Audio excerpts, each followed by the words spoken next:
Hello and welcome. Andy here from Twisted Narrative, and once again we are about to descend into times undreamed of. And I believe, if I've got it right, this is episode 10. Can you believe this is 10 episodes in already?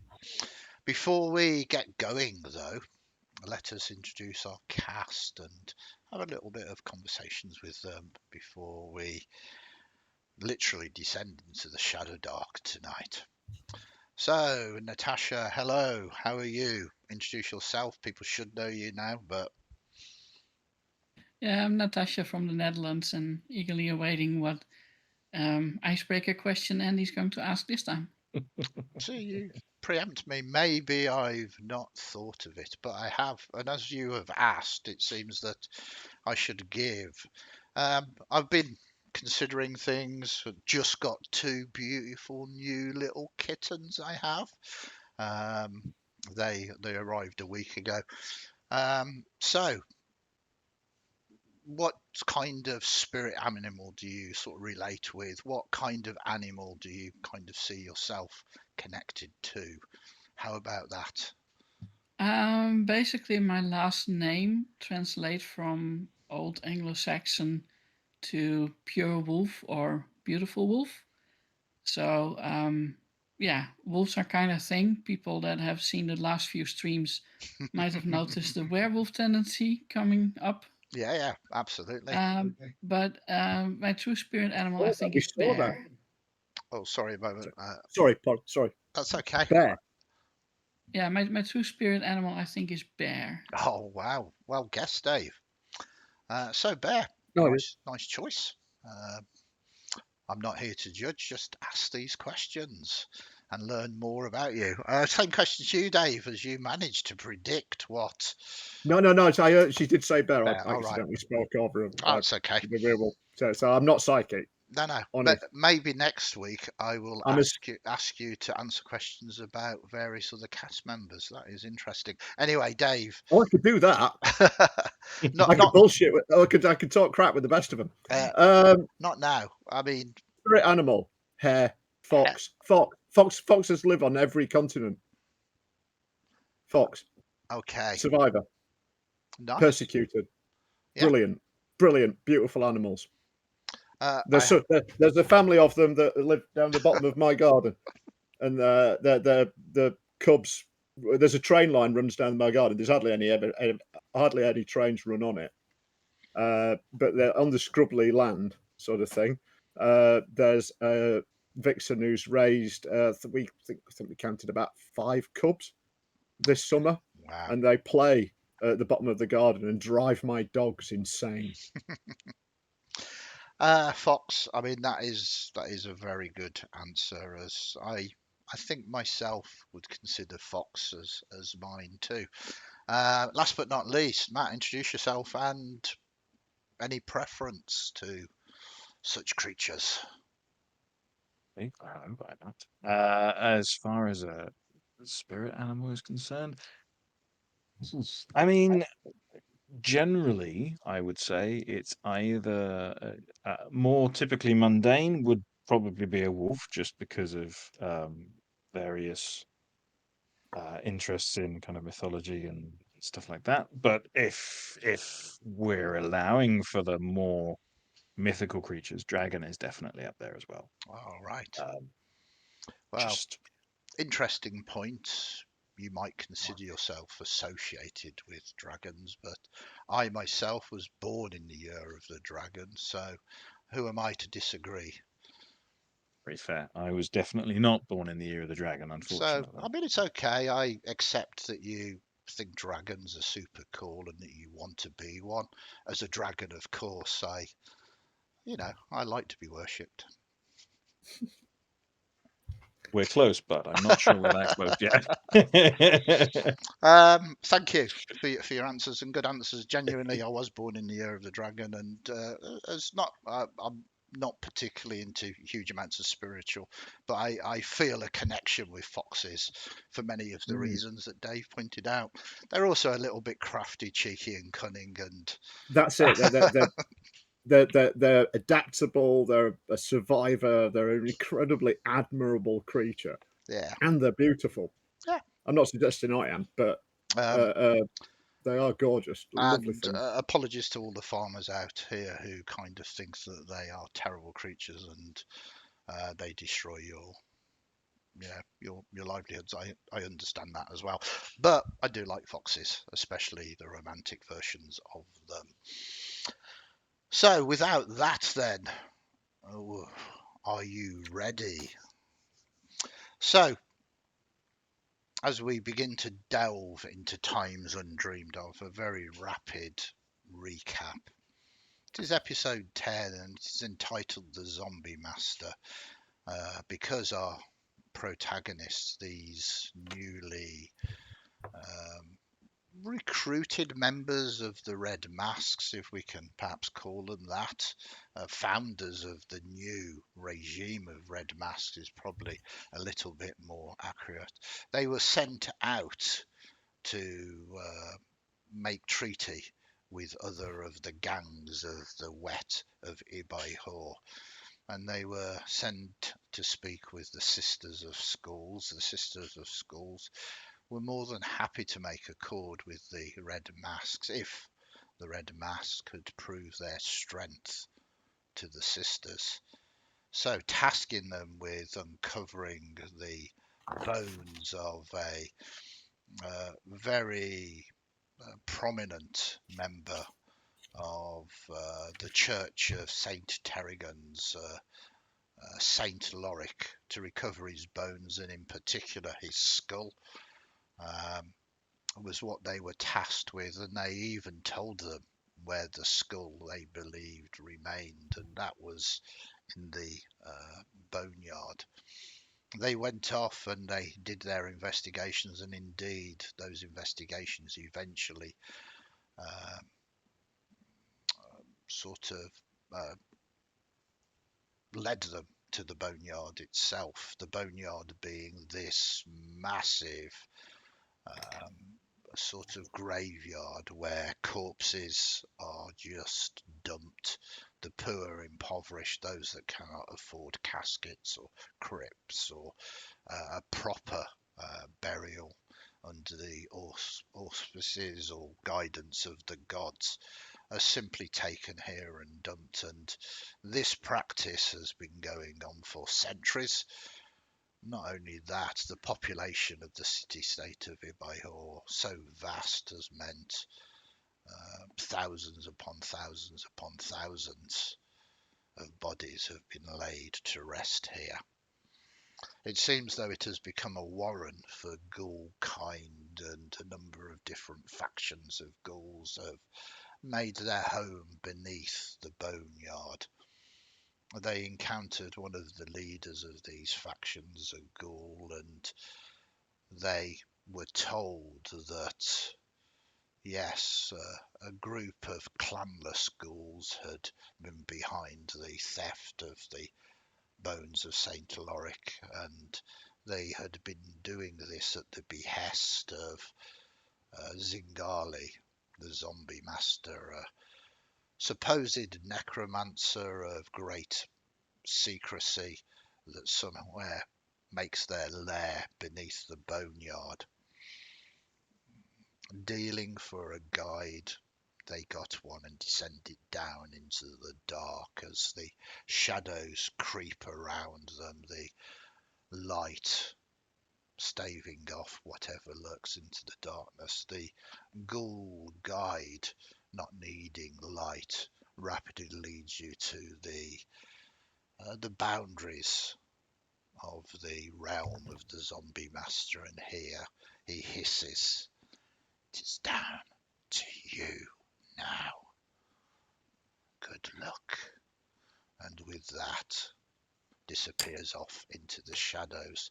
The three of you, the torch that I generously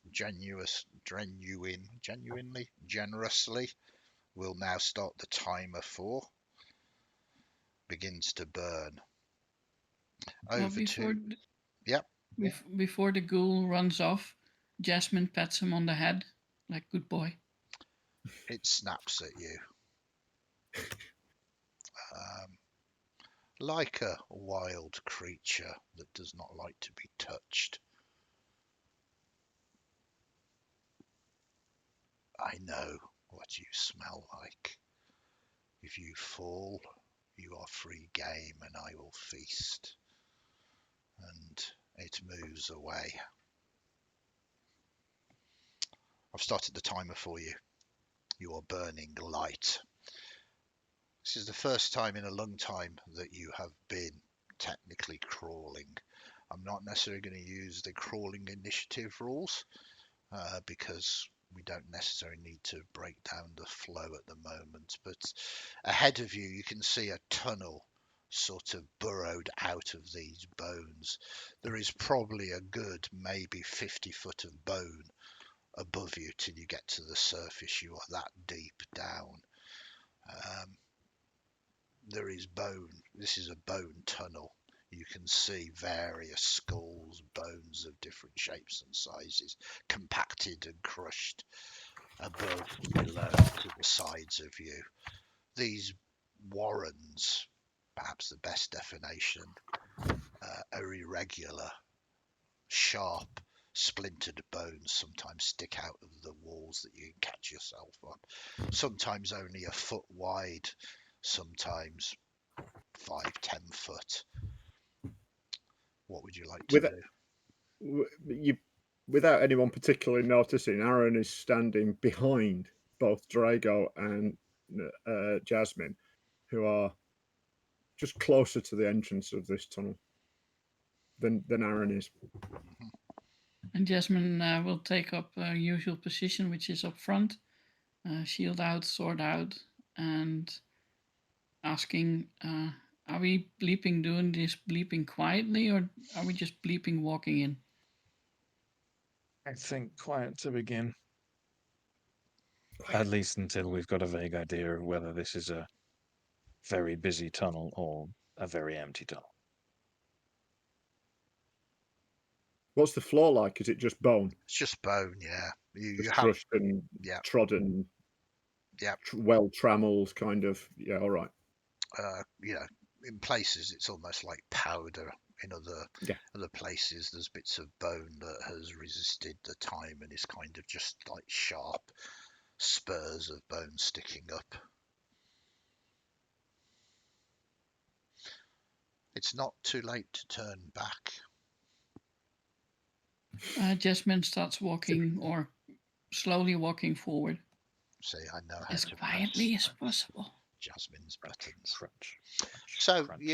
you move forward as quietly as you can, and you're actively trying to move quietly. You do have a light source with you, which many of the creatures that exist this deep are dark evolved. But without that light source, you are doomed. The good news is that it seems to be solid walls of bone. These are not constructions. This is you going down amongst the collection of centuries of bones being dumped here. So you are fairly certain that these walls are solid. So you only have really one way forward. You move and a number of minutes pass. It is at this point, as you are paying, obviously, attentions to it, as the tunnel begins to widen, something drips down off the bones on the roof. I'm just going to roll this. We'll see. It is a 2, so it'll be Jasmine. Kind of drips on your cheek, sort of runs down your cheek. It's liquid. You look at it, one assumes it's certainly not blood. It's more of a sort of translucent liquid, kind of like a slime. Doesn't sting, doesn't seem to be burning you. And you kind of look up and you can see there's patches of it. It's more of a trail, the way that a snail would leave a trail. On the ceiling. Yeah. I move over to one side to make sure that I'm not underneath the trail. Okay. Seeing Jasmine do that, I would probably do the same. Okay. It's quite And nice. Your torchlight sort of glistens on the slime, and if it weren't the fact that you were so far underground, and when I say ground, I mean piles of dead people, it would look quite pretty. I got no bleeping idea what the bleeping heck this is, but better bleeping stay the bleep out of it. Aaron scuttles along behind. Sorry. It's okay, you go first, Aaron. Aaron scuttles along behind everybody else, nervously glancing at the ceiling, kind of thinking, something horrible lurking about in here. Perhaps. Drago, you were saying something? Just agreement with Jasmine's statement, that was all. Okay. I mean, you're paying attention. There's not much to see, so anything like this kind of stands out like a sore thumb to crawlers that are paying those attentions. You move forward, quiet and aware. Again, a few moments pass, and you basically see another tunnel, another warren, but this time it leads up from the ceiling, and this trail of slime sort of goes up into the ceiling. Jasmine hugs the wall, makes sure that she's not directly underneath the opening. Is that a trap? Like back to the wall and just shovels sideways past the opening until the tunnel continues on. You do that. Drago, I believe you are in the middle. Who's the one holding the torch, by the way? Assumed it's me because I would be giving enough light for Jasmine's, but so that she could keep both hands free for the fighty. Should have come to it. And the defendy. That too. So what I think in that instance, with that tunnel up above, I think Drago would kind of pause to let Jasmine sneak, go around the side, and then kind of do a cautiously putting the torch out under to see if anything jumps down. And then once that's done, try and also as quickly but cautiously as possible get around the side as well, knowing that he's going to be very, very visible whilst he does it. Okay. So as you shine your light up the tunnel, you see something. Tentacles quivering, and they retract from the light. You don't think that it's scared of it. You think it was trying to, perhaps in some kind of feral, animalistic way, kind of stay hidden. The light reveals it. Something moves up there.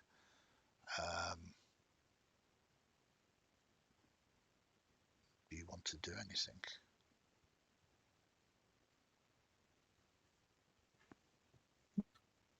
So it's trying to the sense we get is it's trying to get itself out of the light so it remains hidden for Yeah, I mean, what it wants to do. it's basically you kind of shine the light up and Yeah. it retracts, it disappears back along the tunnel. But you get the sense that it doesn't kind of hiss, and it's not acting scared of the light. It's No. more It's a tactical thing rather than a fear yeah. thing. But you see it. I think So I think that being the case, I would murmur something up there, something not very nice. Doesn't seem to like being seen though. And that being the case, I would move quickly beneath, Mhm. but keep the light as close to the tunnel as possible until Aaron's come past. So kind of almost make it very clear that if it wants to come and attack us, we're definitely going to see it coming. Kind of dive and Okay. see if that's enough of a deterrent for this situation. Mhm. Well, See. nothing seems to happen. Aaron, are you going to move past? Yeah, because being left behind in the dark is worse, Okay. So you move and past. therefore he scuttles up, kind of nervously pushes up to the underneath this tunnel, and then tries to move fairly quickly but carefully, as quick as possible, Okay. and as quietly as possible, like he doesn't really exist.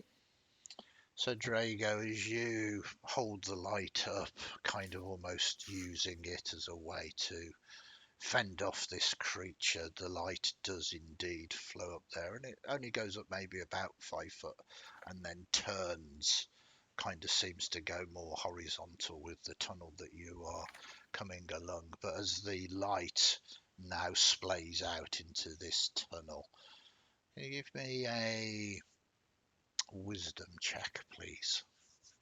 All of us?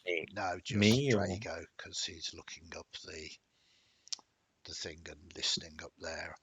He's close enough to Listening. this thing. Aaron's not looking up there. Excellent. Start as you mean to go on. 2 + 2 for a 4. I'm guessing you don't Which want to dice have did you roll? any luck. Mine. My dice. That's all it Mine needs.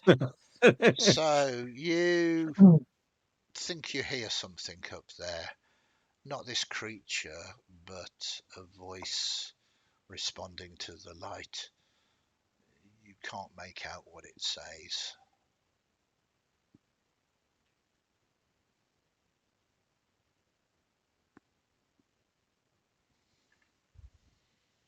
do I hear this, or as in aloud, or do I hear this in my head, No, or you hear this. It's very faint. Uh, you get the impression it's. I mean, it's very difficult to work out. It's not very loud, but the very fact your light has managed to sort of reach it maybe a little bit has kind of caused it to sort of speak out, but you just can't hear it clearly enough what it was saying.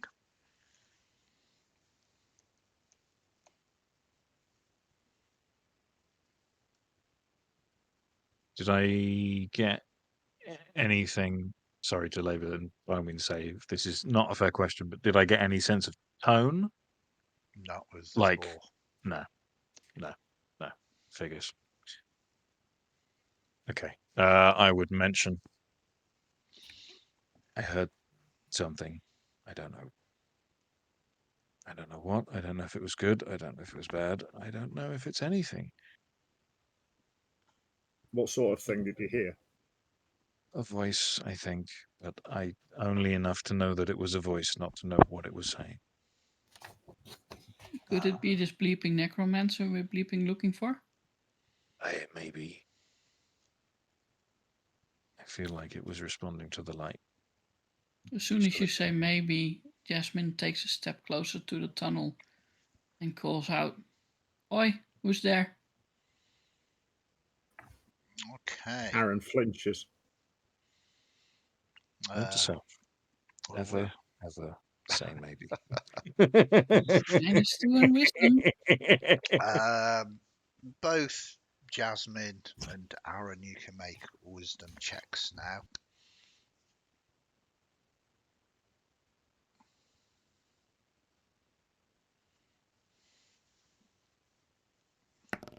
Oops, I'm sorry, I rolled 2 by accident. I'll roll 1. Well, Oh, no. only one has Oh, shown up. no. I've just. I rolled a 3 -2 is a 1. Is that what, 9? Yep. Yeah. Anything else on that? Just a straight 9. Straight 9. So a 9, it's not particularly difficult as it's been pointed out. So a 9 is good, and there's most definitely a voice, a male voice, and by the gods, if you are living, help me. Was it in common? Yeah. I relate that. There's someone Someone asking for help. None of our bleeping business then. Let's move on.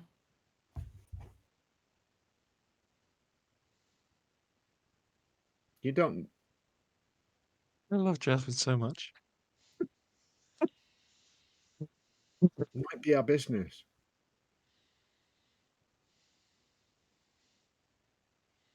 Well, it's not a bleeping necromancer. Aaron, could you tell where it was coming from? Yeah, I mean, it's up the tunnel beyond whatever is lurking up there. Okay. And What? as Jasmine shouts, not the bleeping necromancer, the voice comes down. No, I was his captive. I managed to escape to fall to this beast.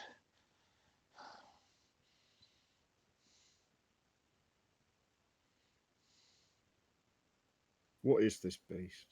What beast is it? Ask him. Ask him what beast it is. Drago, ask him what beast it is.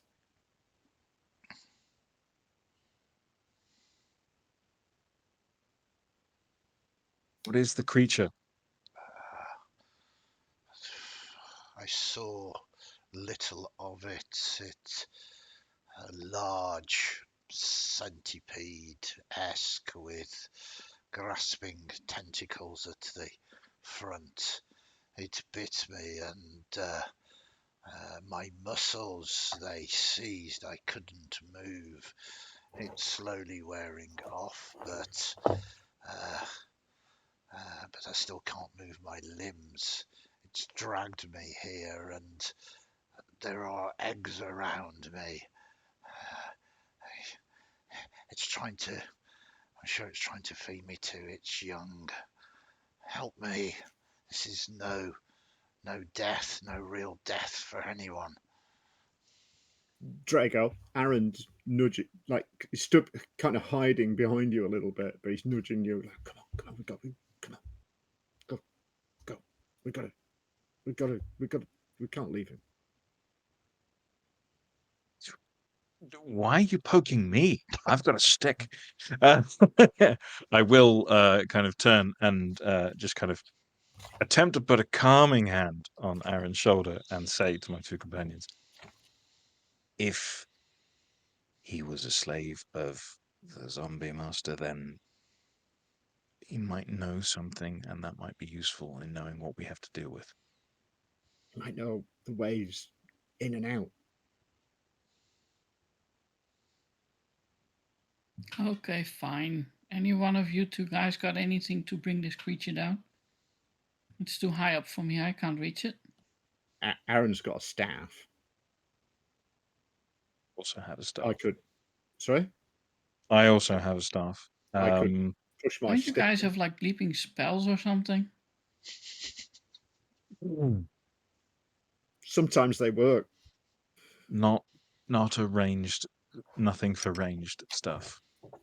And only something that will help you do more damage to the undead, which I don't think is necessarily going to be useful in this situation. It doesn't like the light.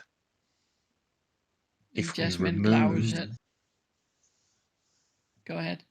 if we remove the light, or at least take it away so that there is some shadow, it might come down. Jasmine glowers at Aaron like, you're the bleeping spellcaster. Go bleeping cast spells or something. And then she turns to Drago and says, you move back like bloody 5 or 10 feet or something, so the light's not directly up the tunnel. I'll stay here. Aaron's rolling his sleeves up, revealing tattoos on his arms. I will move across sort of back to the other side of the upper shaft. So I'm on the opposite side from Jasmine, and then I will kind of put the torch, I'll hold the torch behind, basically position myself between the torch and the tunnel. So the aim is that there's going to be some light that spills around enough for Jasmine to hopefully stab stuff, but giving a lot more shadow than there was previously, so that this thing might draw down. Perfect. Bleeping idiot, now you're between bloody bleeping Idiot. You're not behind a bleeping shield. No, but it'll be pointing at you. You bleeping hope so. So, I can hit it from the other side, potentially. okay. So with all of this, we are going to go into crawler rounds, which will perhaps develop into combat rounds. To give it fair for everybody to get a chance to do something. Not only that, but also have a degree of feel for this. So can everybody roll? Basically, it's a dexterity check. Oh, someone's got a 20. Ooh, natural 20 with a -4 for a 16. So 16 for Drago.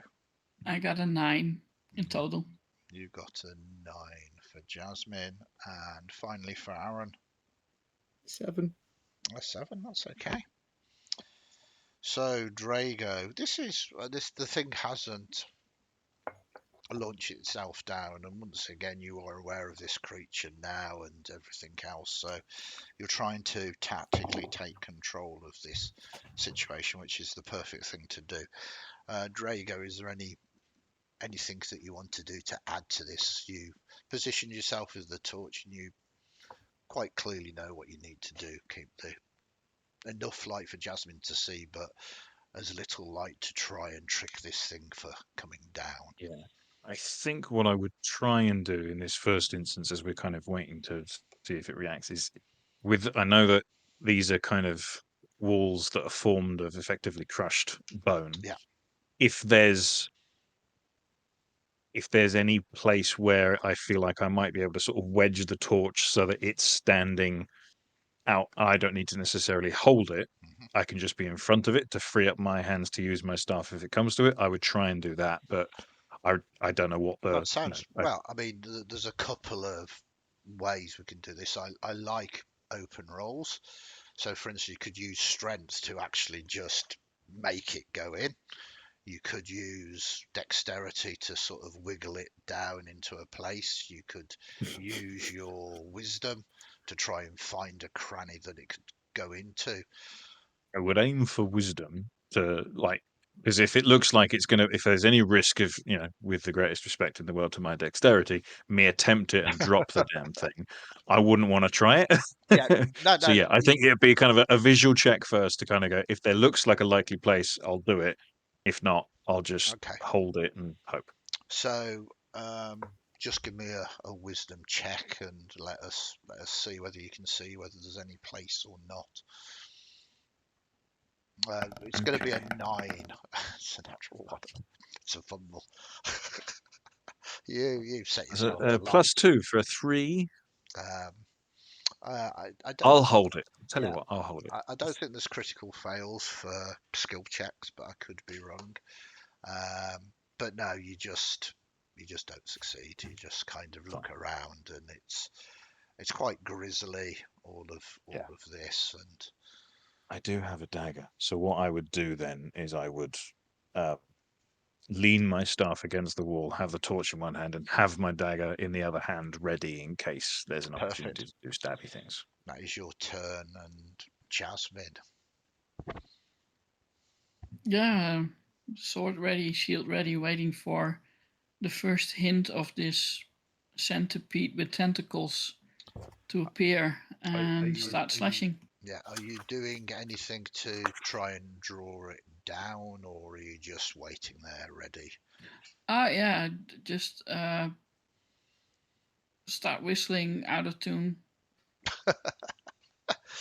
It's a Maybe, creature, it doesn't understand insults, so that won't yeah, work. maybe it's a music fan, and your music will cause it to attack you. Brilliant. Oh no, with like -2 in charisma, there won't be any tune to this tune.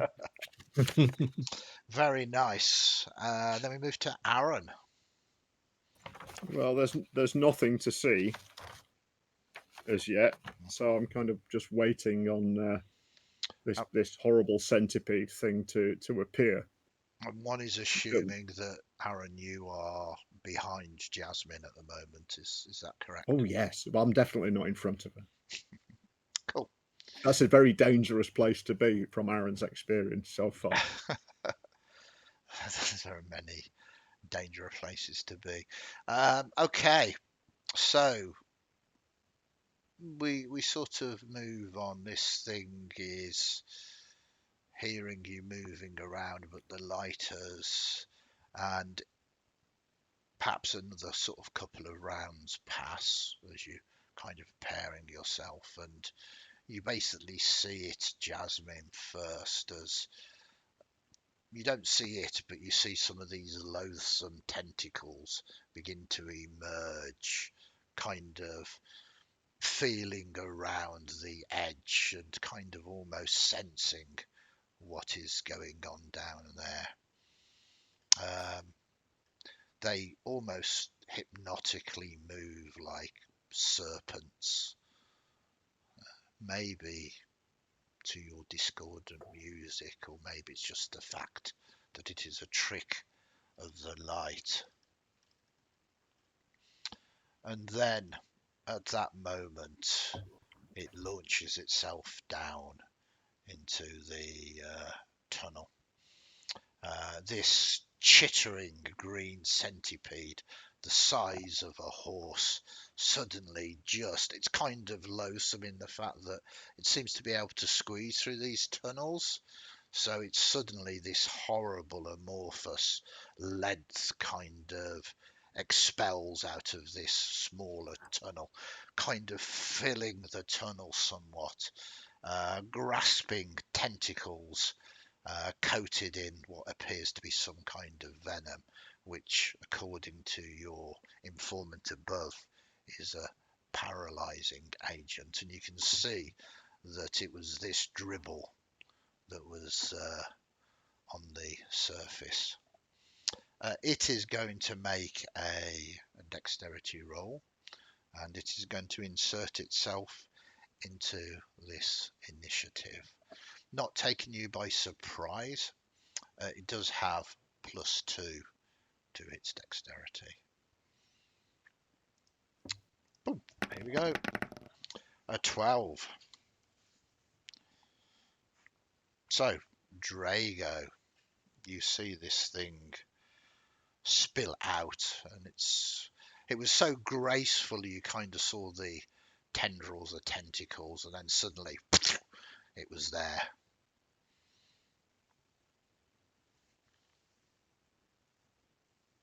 What would you like to do? Sing it a song. No, it doesn't.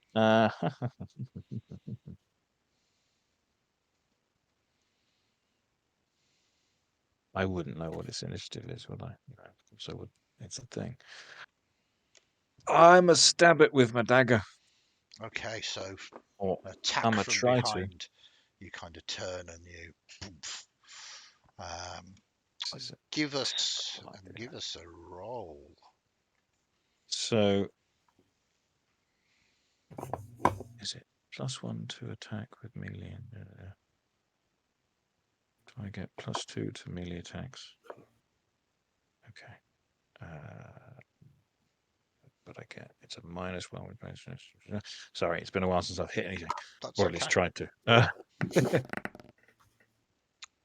Cool, great. I miss it. Well, I mean, It's a 4. you jump into conclusions here. You've got a 4. I mean, you do miss it, of course, but you never know. I might be giving you all sorts of special advantages and conditions and everything. Oh, don't be silly. Yeah, of course. Why would I Yeah, do you that? miss. Yeah. So you swing Would at be it and it sort of does smash. this.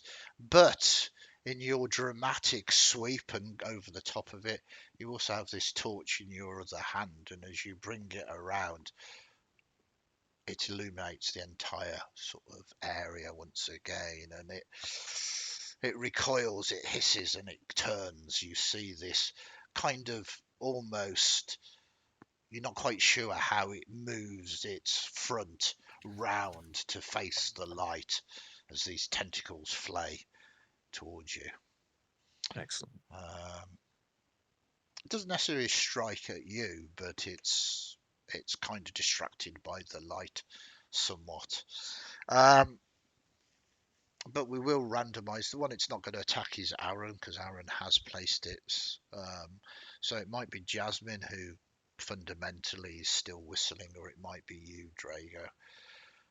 This is an interesting one. We're going to roll a d6, and I'm going to say 1 to 3 it's Jasmine, 4, 5 and 6 it's Drago. It's Jasmine. So it kind of turns round and sort of sees you. It kind of retracts from the light, turns back, and then strikes at Jasmine. This thing has 2 attacks. The first is a bite, which has +3 to strike. So let's see whether it bites you. It's only a 13. No. And then followed up is the tentacles. This is numerous tentacles flaying you at the same time, but it counts as a single attack. Again, just +3. That is a Ooh. 19. Yeah, that hits. Dear. Does considerable amount of damage, but something else. The damage it does is 6 points. But I am going to need a con check as you begin to feel these tentacles are barbed and the venom begins to seep. For transparency, the DC is 12. Nope, because Oh. -1 is 11. Oh dear. I do remind you, you do have luck points. Oh yeah, luck each. point, please. You're going to spend it now? Yeah. Okay. Nope. Okay.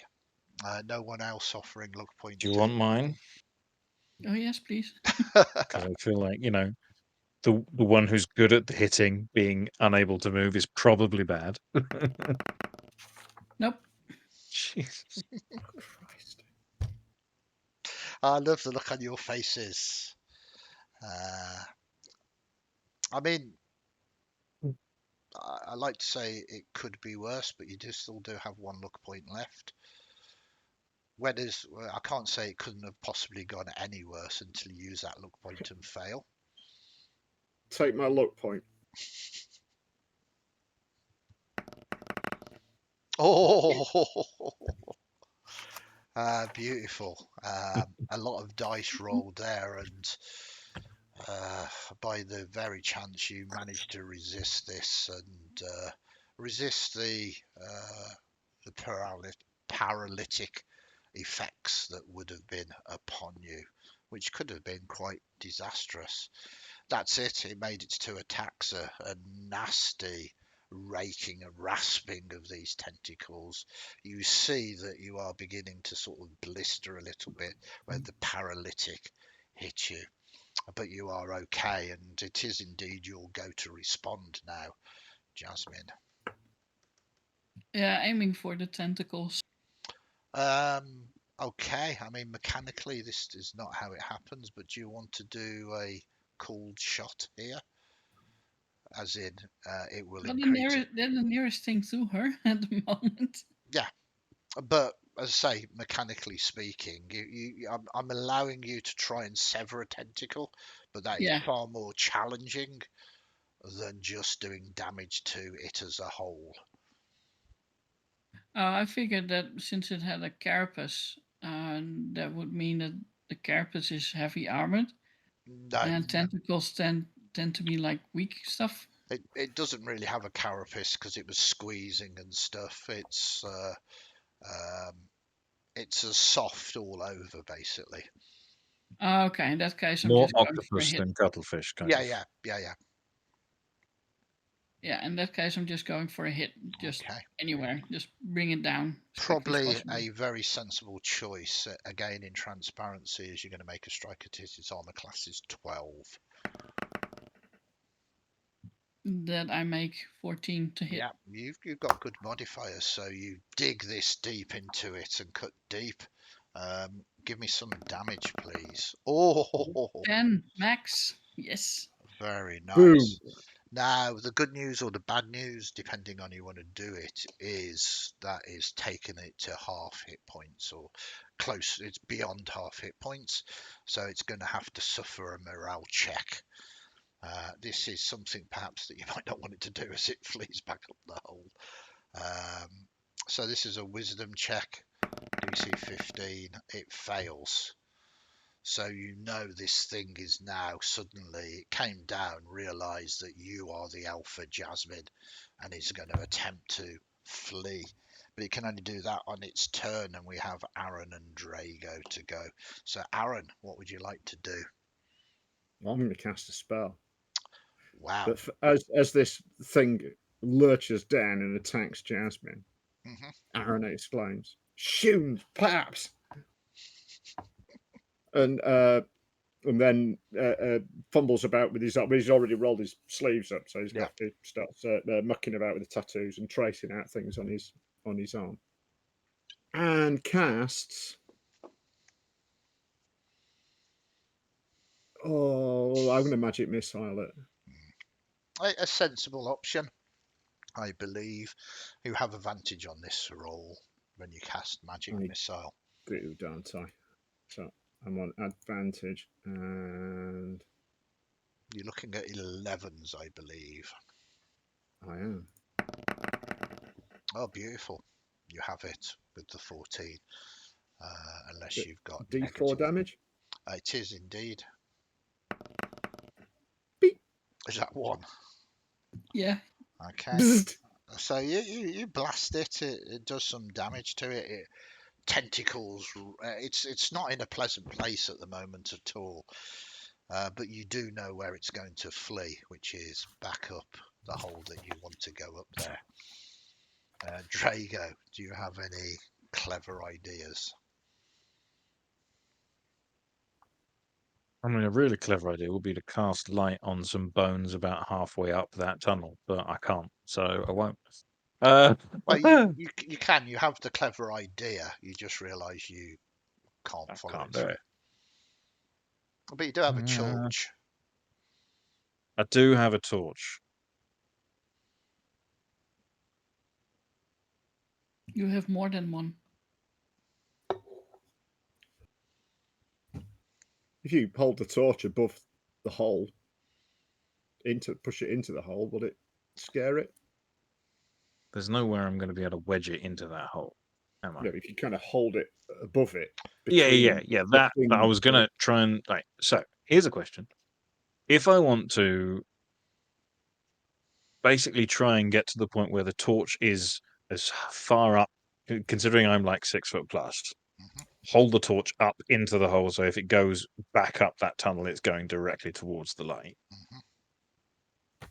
Would I need to use my whole turn to position myself to do that, or would I be able to attack it and then do that afterwards as a kind of a finish? How I finish my So move, there's two things here. If you were actively going to go non-shell pass and you kind of there with the torch and kind of using it as a don't want you to pass, that would be your action.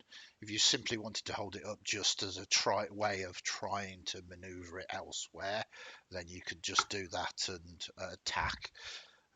But there are different intents with that. One is just holding the torch, which you could do. Absolutely, you're tall enough to do it, but it wouldn't have as much impact as actively clambering up the hole and getting waving to the ledge around. and kind Would of fending him off.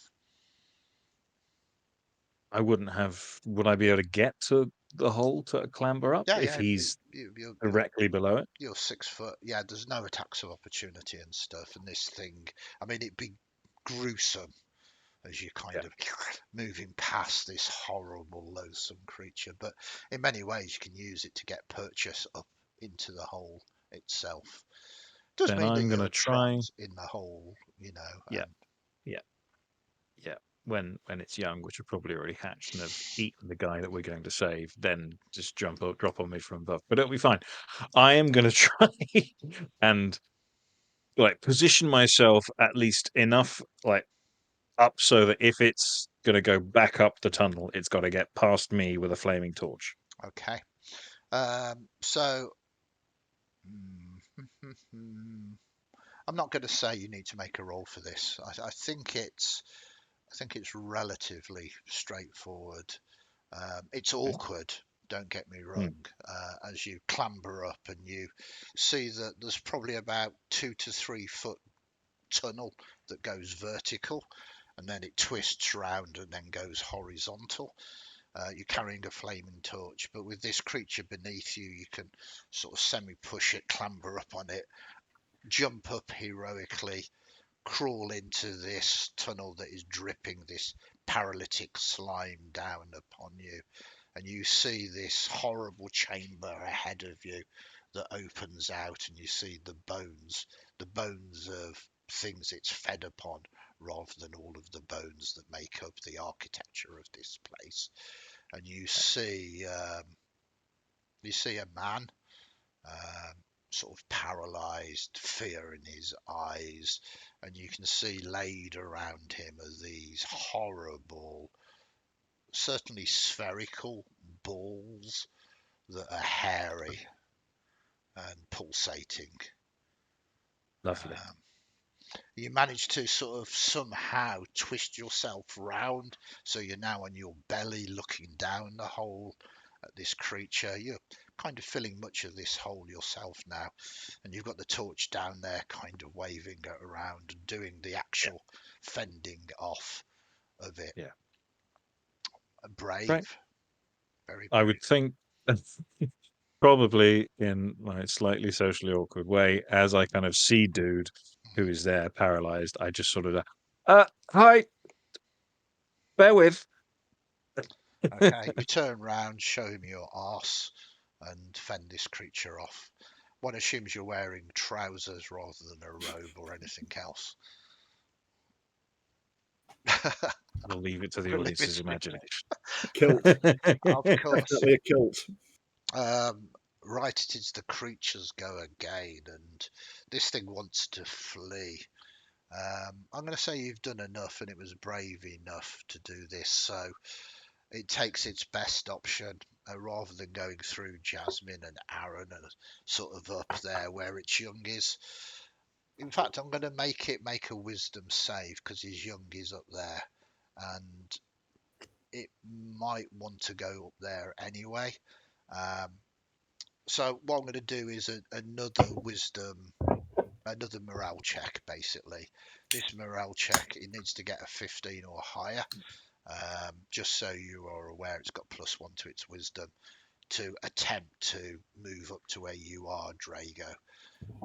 If not, it is going to. Everybody's rolling lots of dice for some reason. It might be just my thing has done this. So it's D20 plus. Oh, that is a 18. So it decides to come up towards you, Drago. I'm going to say because you were fending it off, you can make a strike with the torch at it. So this can be strength or dexterity. I'm more than happy with strength. Cool. Would you say this counts as a melee weapon? Yeah, more than happy for that. I mean, 'Cause technically I it get- won't. It'll be improvised, but it's not happy. It's squeezing through this tunnel towards you, so you can have your bonuses on this. Plus, it was your entire turn to try and fend this creature off. I also know you always roll natural ones, so Last time you tried this, you got burned. yeah. Yep. So my class And is what- 12, so That's a +1 for a 6. 6, yeah. So The dice gods hate yeah. Drago. You don't cause your thing, but the good news is that you're in the way. It just physically can't get past you, as this thing is.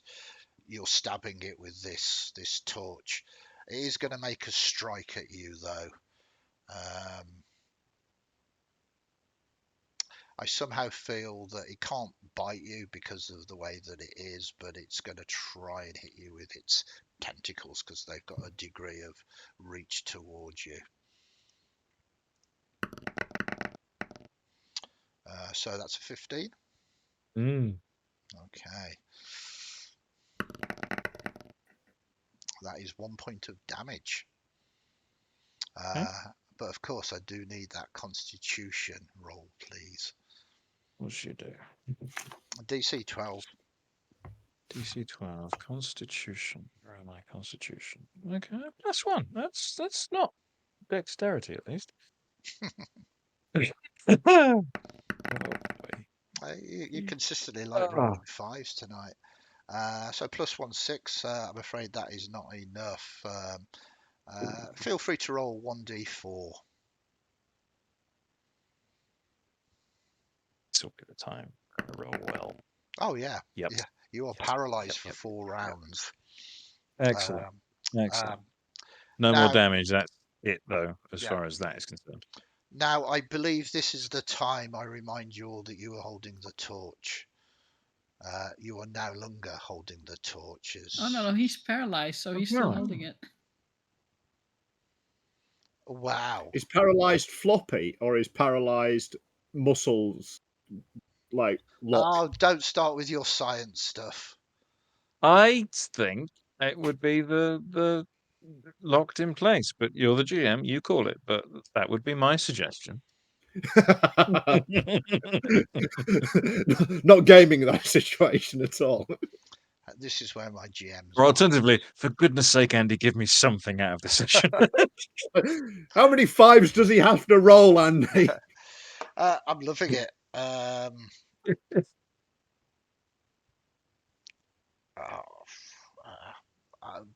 The image of it just falling from your hand and the look on Jasmine and Aaron's face of is good. It's too good. I think even if it was sort of clasped in your hands, it is potentially. So what I'm going to say is, whatever happens,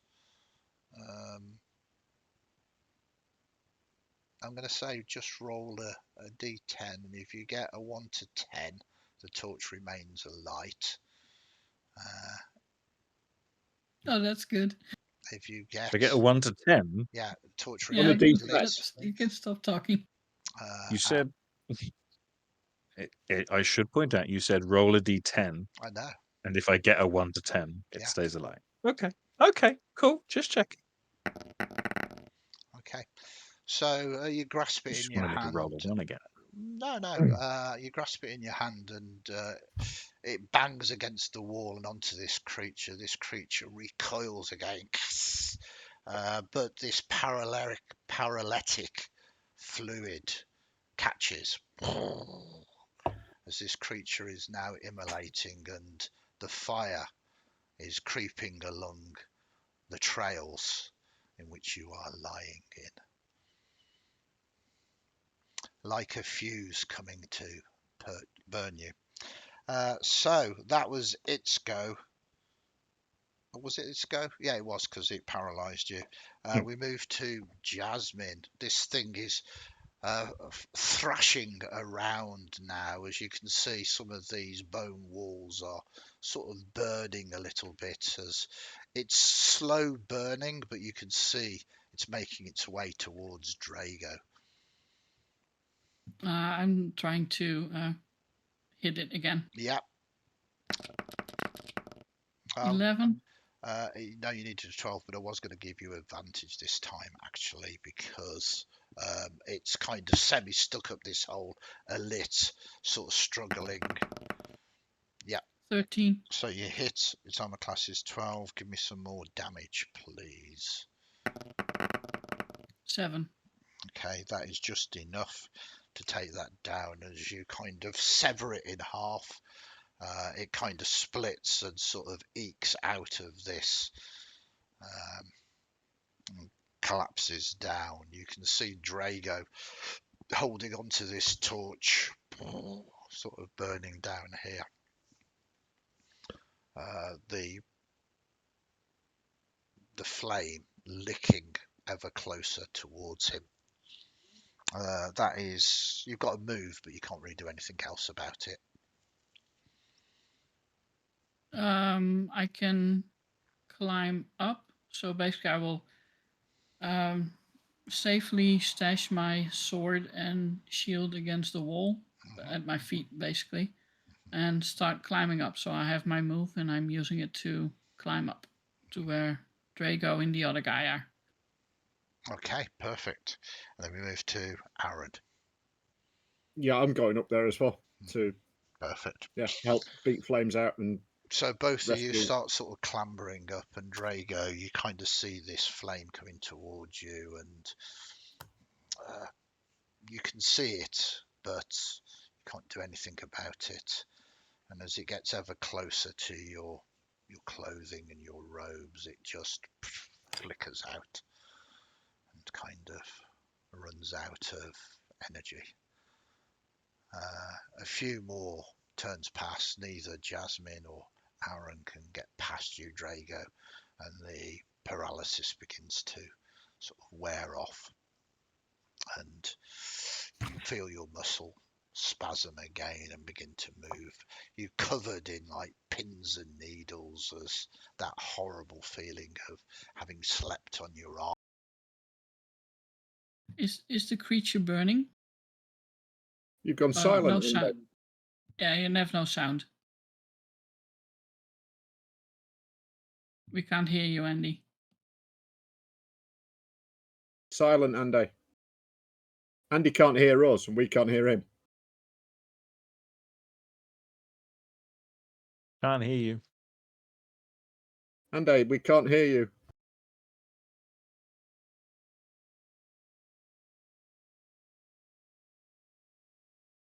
Andy, we can't hear you. Can't hear you.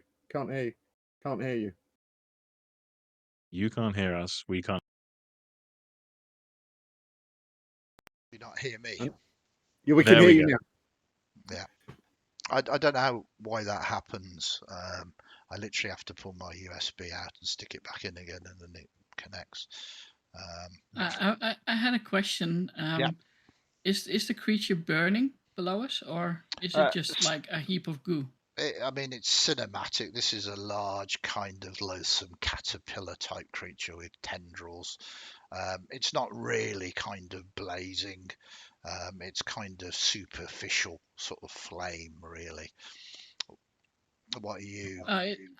Jasmine declares it a nice soft landing spot and just basically just drags Drago out of the hole past her and just makes him drop on the soft goo. Excellent. Caterpillar. There is a sort of horrible splatting sound. You're not quite sure how the internal organs of this creature's work, but you are sure of one thing: the stench from them is absolutely disgusting.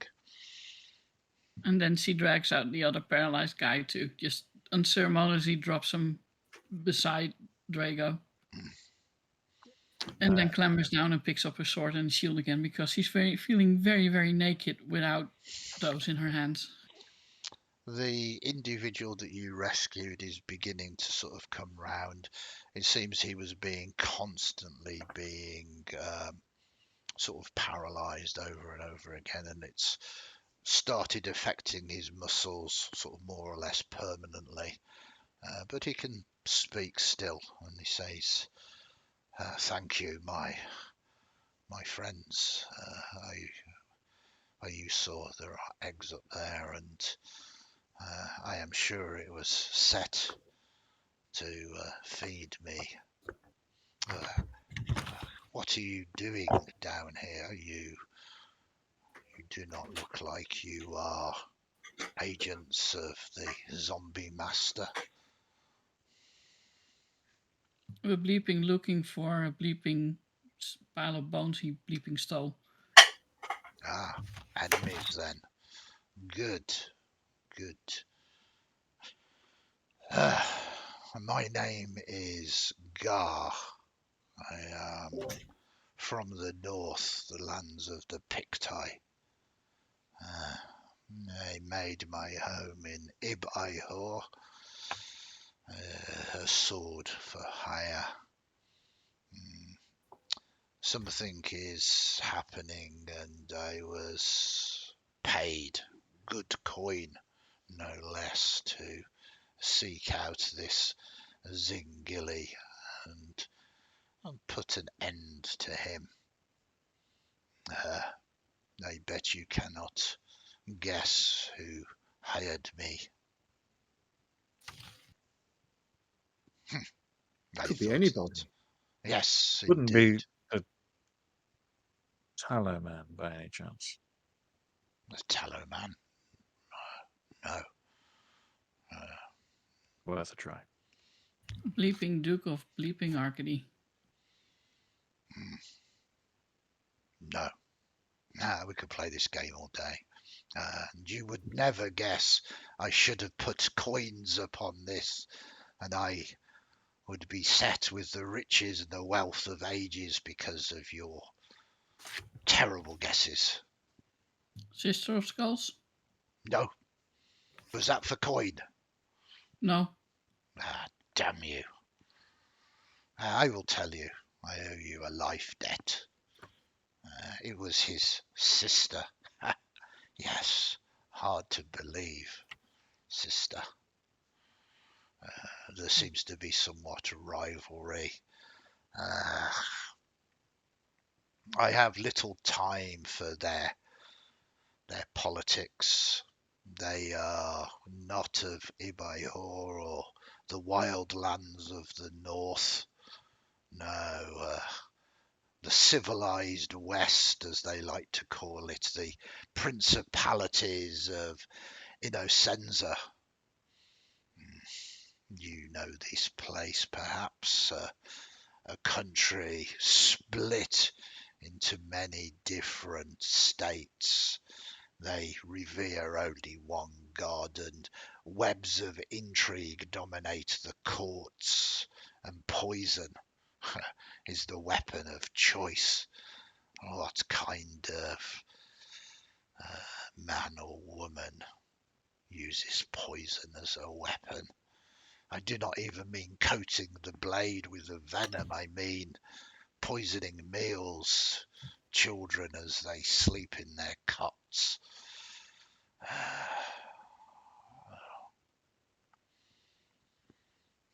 Not an honourable way to fight. They call themselves civilized because they have wealth and, well, rather than use the whispered incantations from the brittle pages of ancient scrolls, they call themselves intellectua. They prefer to use modern methods to tap into the energies of the cosmos, complex formulas, alchemy, ghastly experimentations, and this Zingali is perhaps one of their greatest, an expert suture smith, as they call them. And here he makes his home and lair. To what intent I do not know, but hired I was from his sister, not here in Ibihor, but from across the continent. She drew me into her web of intrigue with her womanly ways, and I fell for it. Jasmine snorts really loudly at that. Well, I almost Aaron looks died. distinctly uncomfortable. Almost died because of it. But be careful. I got close. He lairs close by where he does his experimentations, and he has formed a family around him. Terrible creatures, dead but not dead.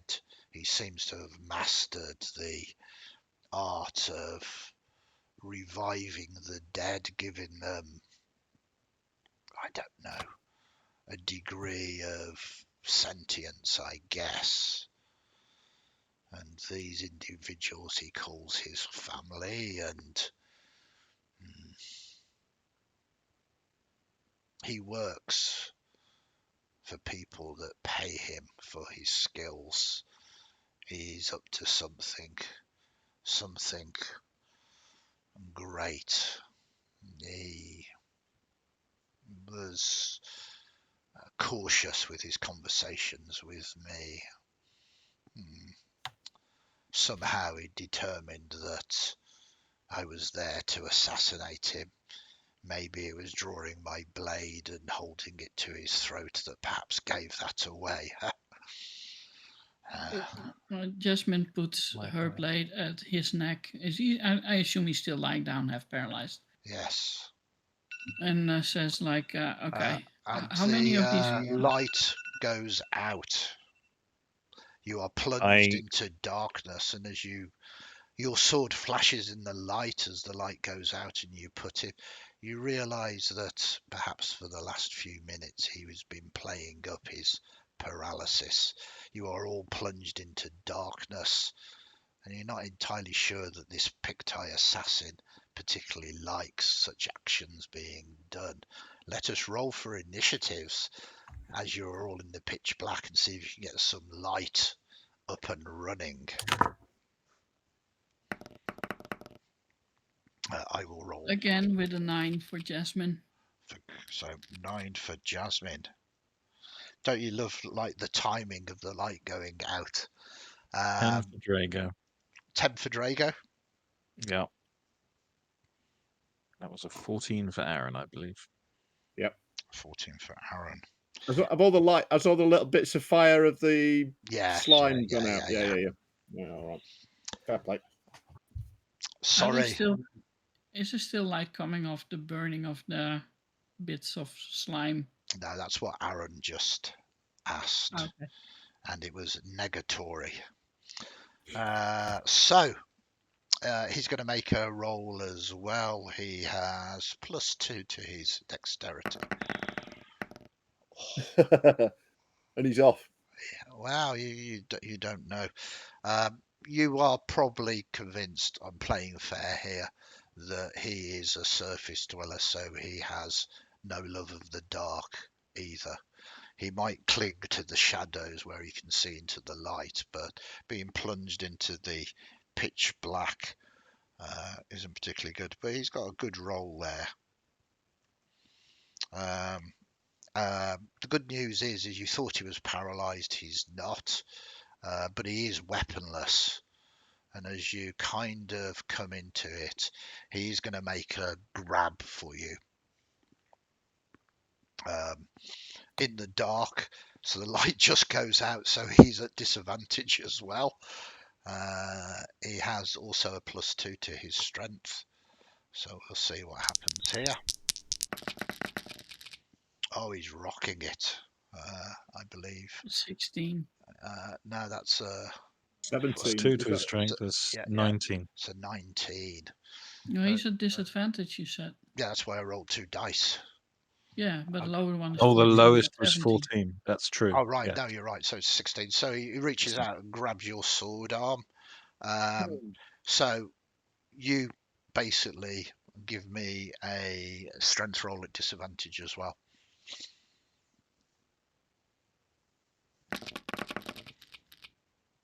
12. 12, yeah. So he holds your sword, and so you hear him sort of kind of whisper. It's a grating whisper. Not so fast. We should be allies. Draw a blade on me again, and I will not give you a second chance. It's still dark though, and that's all he does. That's his go, and then we move to Aaron.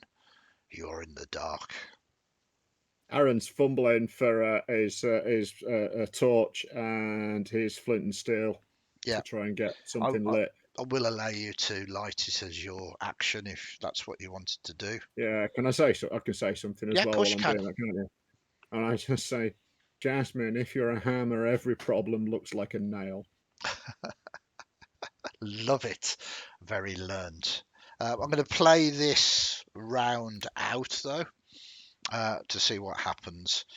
So Aaron, you've lit the light, and suddenly the light sort of forms around you again. And Aaron is looking right at you, Jasmine, as that light comes on. And then we move to Drago. Just was in the process of reaching for torch and stuff, and then seeing that Aaron sorted it, stops and would just kind of not like go to place a calming hand on Jasmine's shoulder, but not quite touch, just in case, and just say, I think at the moment we would make better allies than enemies. There is much we can learn from our new friend if he is willing to talk, given that we've just liberated him from an unpleasant fate. Jasmine, he's just about holding your hand away from his neck at the moment. Not your hand, but your sword.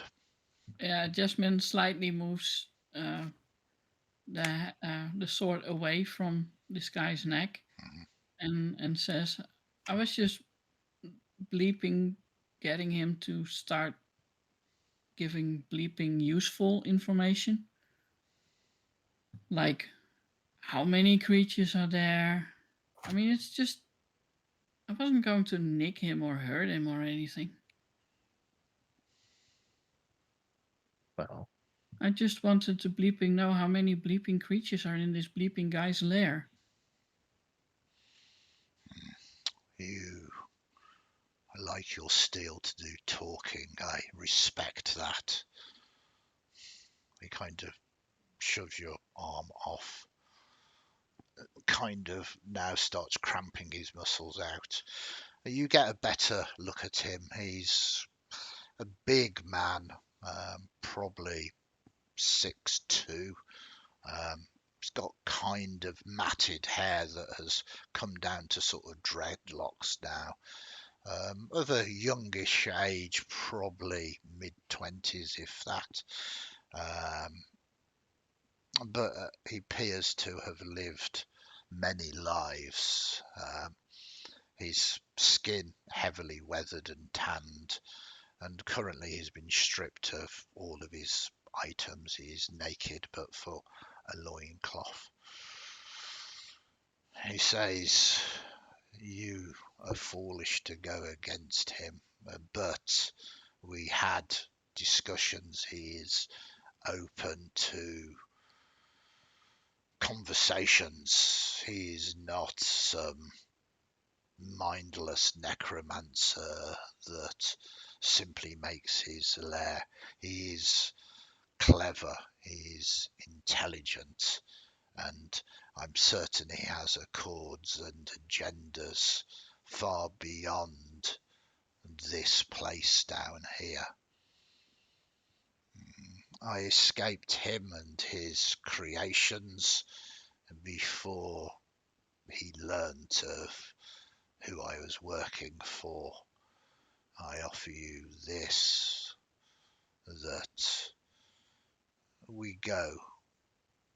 I come with you. I tell him who hired me, and as sacrifice for your rescue, as payment for your rescue, I will change the contract. I will offer him that I will return and strike at his sister instead.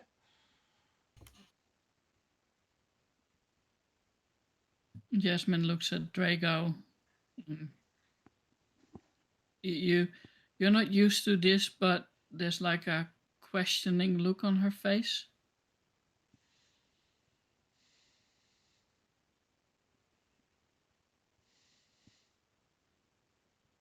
feel like if we can do this with conversation, that might be healthier. I would, Yep. if you're willing to change your deal as part of the bargain, I would say if we could,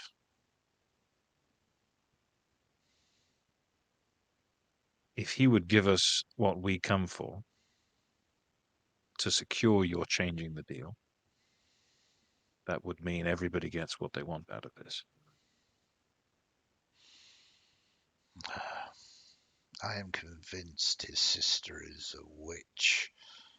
At best, she's a black-hearted woman. They are both as bad as each other, and I feel I owe you a blood debt. How I pay that is up to you.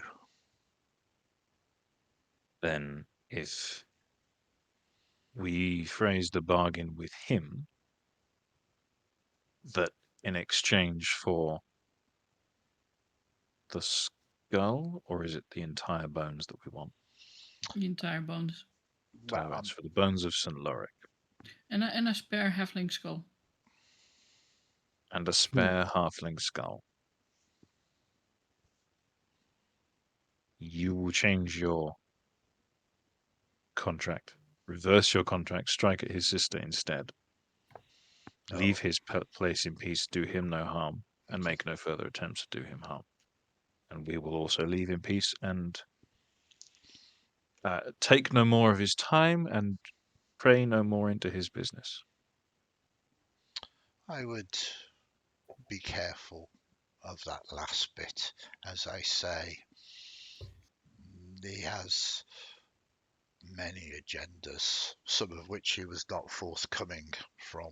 You might find your paths cross again, and if he has that hold over you, you might regret it, but it is your Duly business, noted. not mine. No, a sensible move, yes. I have to once again sort of reiterate that he is not of this land.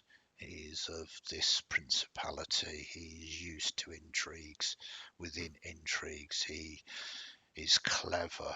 He is not some undead necromancer playing with bones. He has purpose and intent, and what that is, it could be anything. Then I think we keep this interaction to those elements of business. We make no reference to the future. We make no promises for the future. Well, it is up to you. I have no care for lawyers. They are the biggest thieves among us. Tend to be. That and bankers. I am not beloved of bankers. No. Andy, while this Well, conversation is going on, Aaron is he's got a kind of coat on, and then underneath that a baggy linen shirt. So he's going to take his coat off and take his shirt off, and hand his shirt to a Gar, which, although it's probably a bit short in the sleeve because it's kind of baggy, it'll probably go on him. I'm assuming he's rather bigger than me. He kind of nods, most kind, but I would trade this shirt for steel. I also hand him my dagger, for Now which I have very little use, Now apart from eating. talking. The first thing he does is cut your shirt down the front, turn it into sort of like a little bit of jacket. Yeah, That is better. Anyone that, because Aaron's now stripped to the waist and his body is covered in tattoos. Awesome. Looking at them makes you feel a bit sick. They seem to move in the light, but it's quite obviously a trick of the light, perhaps. Yeah. Okay. Gar, these as and while that's going on as well, Gar, these creatures that he's created, these half living, half dead things. You said he was called the Suture Smith? Yes. Are they stitched together? They are indeed. I have a strong stomach, but looking upon these things certainly made me sick to the stomach. So from bodies, from parts of bodies? He considers himself some kind of artist, but these are bizarre, beyond. They have names, they have thought, far beyond what you would consider to be normal monsters, normal zombies, normal dead. If he's bleeping crafting fleshy bits, why does he bleeping need a skeleton of bleeping Saint Loric? That is a question that is fit for him. But you are right.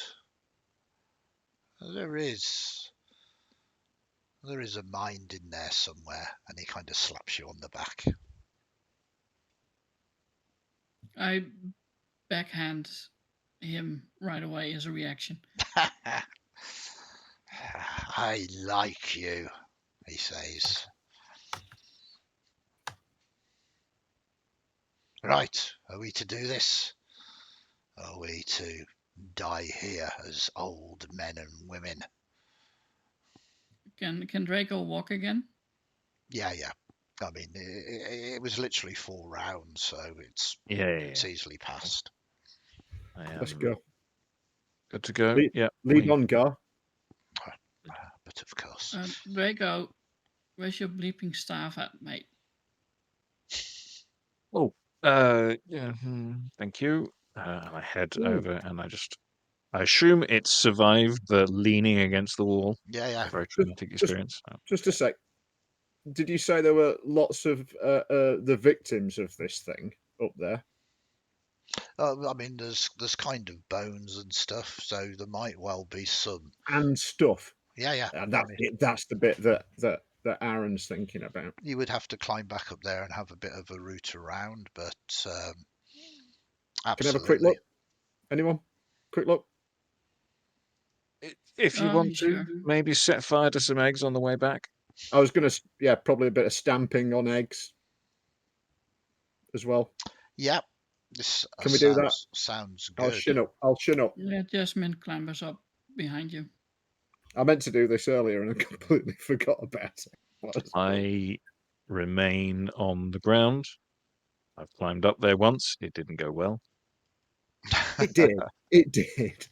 You did really well. Right, so You didn't die. you're going to search this place, and it has a bit of a horde here, but of course I do like Shadowdark for its randomness. So Me too. as you asked this, Aaron, I'm going to say roll a d4, and this is the number of rolls you get on this treasure table. Ooh, Was that 4. 4? Wow. Yes, indeed, there is a horde. This isn't the traditional way to do it. Normally, you just find one item because this is how you gain experience in Shadowdark. But because we're doing a lot of role-play encounters as opposed to gathering wealth, I kind of like to balance it up by putting a larger amount of wealth in certain areas.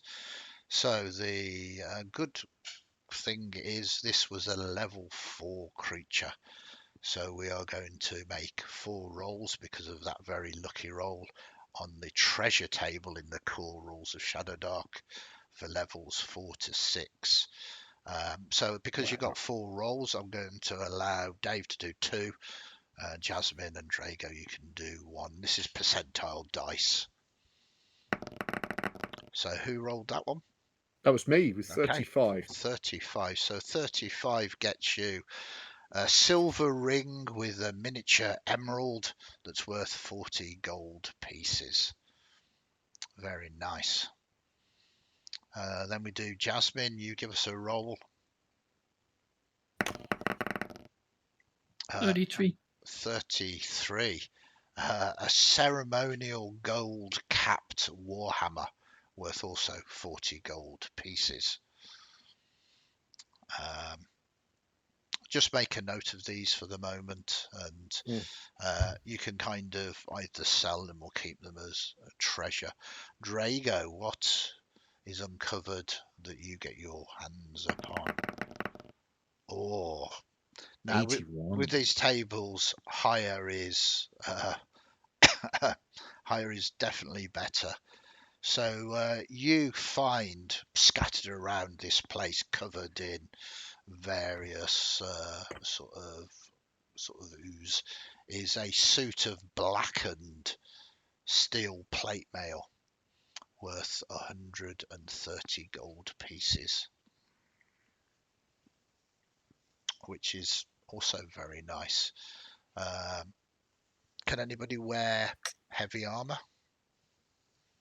Has anybody in need of heavy armor? Because this is what it is. I can, but I also have an armor bonus when I wear leather armor. Perfect. It depends on how much more this armor class of this plate stuff is. I would also like to remind you of the downside of finding lots of treasure is each item of treasure takes up a gear slot, apart from obviously plate mail, which takes up the number of gear slots that Yeah, basically you should wear it to avoid taking up gear Oh. slots. What's interesting is, Gar can wear it. with the greatest respect to Gar, according to my character sheet, I can wear it. Oh, you're a Ah. cleric type. Yeah. I'm a priest, yeah. So, he says, well, actually, that was mine. I'm joking. He says, yeah, I'll put it on. yeah. So it's going to take you a What's degree of time. I am going to charge you 10 minutes, which I think is fairly generous for cladding this and tightening up the straps and the like. But That's fantastic for you, it is. for Drago, because there's no dex bonus on it. what's the AC for it then? It's 15. 15? Yes. Yeah. Yeah. Yeah, so I it was would on have 6. You're Yeah. less 6. Yeah, he has a -4 on dexterity. Yeah. Yeah, I was uber squishy. And the great thing, as Aaron pointed out, is it has no dex modifiers, either positive or negative. Amazing. So your disadvantage on stealth, and obviously swimming is probably a bad idea. But genuinely, we're using the table here, so that was a very appropriate and very useful role for you, Drago. Aaron gets to go another one. Yeah. Yeah. So Aaron, the Here we go. final Fingers crossed for a biggie. one. So what was that? Because that's 2 10. That's 2d10. Yeah. It needs to be tens and a units to get a proper roll. Oh, I thought was it? How do I do that? Does it just do D10 and a It an should attack? show up, like, when you look at them on the thing at the bottom, one of them says 10, one of them should say 0, 0, so you just need to click on one of each. Yeah. Oh, yeah. I thought I'd done that.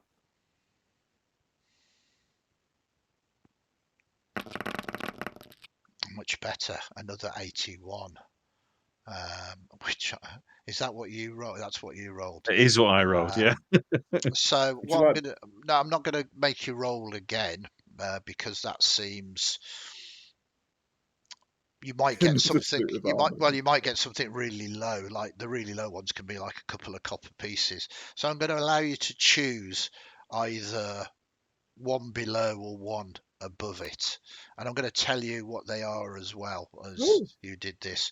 So the 78 to 79 is 2 intact griffin eggs that are worth 40 gold pieces each. Exactly what they're doing down here in the boneyard, we can create a fantastic story about. Or there is a second tier spell scroll that's worth 140 gold pieces, which is 82 to 83. Spell scroll, please. Yep. So I'm afraid because this is random factors, we're going to ask you to go to the tier 2 spells. I'm assuming you want it to be wizard. Yeah. Yeah, I don't have an issue with that. Spells. I have a theory about the Griffin X though. Yeah, please tell us. The caterpillar did the naughties with the Griffin. So there are 12 tier 2 spells going from Acid Arrow in alphabetical order through to Web. Roll a d12 and let us see what you get. A 1. Acid Arrow. How much is the scroll worth? Sorry. I think I said 120 or 140. 140. 140 you said. Yeah, but What obviously can you do with spell scrolls? Can you learn them? You can learn them. If you can cast tier 2 spells, you can write it into your book. It's one of the few ways that you can learn actually spells outside of leveling up. Once it's in your book, you know you can cast it using your modifier. I think that comes under your wizard ability. Do I have to do anything to learn it? Do I have to... Just looking at it, I'm afraid you do. You can permanently learn a wizard spell from a spell scroll by studying it for a day and succeeding on a DC 15 intelligence check. Whether you succeed or fail, you expend the spell scroll. Spells you learn in this way don't count towards your known spells. So, or you can cast it from the scroll with an appropriate spellcasting roll. So it is up to you what you wish to do. Well, I'm going to have to put it away for later. Yeah. Whatever. You do. It'll take So you. It goes in my pack. And I'm going to. I mean, I was very tempted by the Griffin eggs. I mean, because that is. But for pure, I'm sorry, it's a spell scroll. Come on. Very fair. You take the spell scroll, I think, if you were a lowly wizard with 8 hit points. And this isn't a place that you can. This isn't a campaign setting where you can just go to a magic shop and buy items. You literally have to find them. And as just seen, we roll randomly as well. So the chances of ever coming across another spell scroll, you work out the odds there. That's it, isn't it? But it's so much fun rolling on tables for treasure. Yeah, it's just great. I think it's a really nice part of the system, and it keeps me on the toes as well because I never know what's going to happen next. But to anybody who's watching this video, go check the Shadowdark rules and you'll see that I've literally just used the treasure tables, and that is what they have luckily rolled. So Gar is now picking his nails with the knife, kind of waiting for you to finish with you have your trinkets. Yes, nice suit of armor there. I can carry the scroll. Can everybody else carry? Has everybody got the ring with the emerald and the gold warhammer? Have you got? I'm carrying the warhammer. I got space. Very good. Yeah, and I don't need a slot for my armor. Is that right? I'm not entirely certain. I think you might do. I'm just going. I've got 2 slots spare, It's 3. I'll put it in 3 slots. Yeah, it's 3 slots. Okay, that being the case, I will hand a torch. Well, I'll sort of hold up my torch and say, "Anybody got room?" I got one. I got room for one that's not burning. Yeah, it's a fresh new torch. Oh, hang on! I've just given my knife away. I can carry another torch. Perfect. Okay, well, I've got the one that's lit, I think. and I've got Give it to Aaron, since Jasmine already has two hands busy anyway. Okay. okay, right. Does the ring take up a gear slot? I'm Is afraid it you so. can just put it on your finger? Yeah, I mean that sounds sensible. Normally when you find an item of treasure, but yeah, you can have the ring without it taking up a gear slot. I think that it makes perfect sense. It's a little bit mean for me to charge you a gear slot just for a ring, I think. Yeah, compared to say a rope, Yeah. it's a Yeah, bit. yeah. It's No, a no. bit. Yeah. It's Fair spo- play, mate. Thank you. it's supposed to be abstract, but Yeah, uh, fair. I think Yeah, there's I abstract understand. and then there's absurd, and I think it's absurd to charge you Yeah. a gear slot for just a single ring. So no, that is not taking you up a gear slot. So I mean, armor does take. It says 3 gear slots, and whilst it doesn't differentiate between this is you carrying the armor and you wearing the armor, I think it's designed to basically say no, you're wearing this heavy armor, and therefore you are down some. Which makes perfect sense. Mhm. Yeah, because it's Yeah, not like it's a big the thing to way put in you your can. bag. It's Yeah, a full-on. Yeah. the Aaron's trying to work out which one to hide behind most. yeah.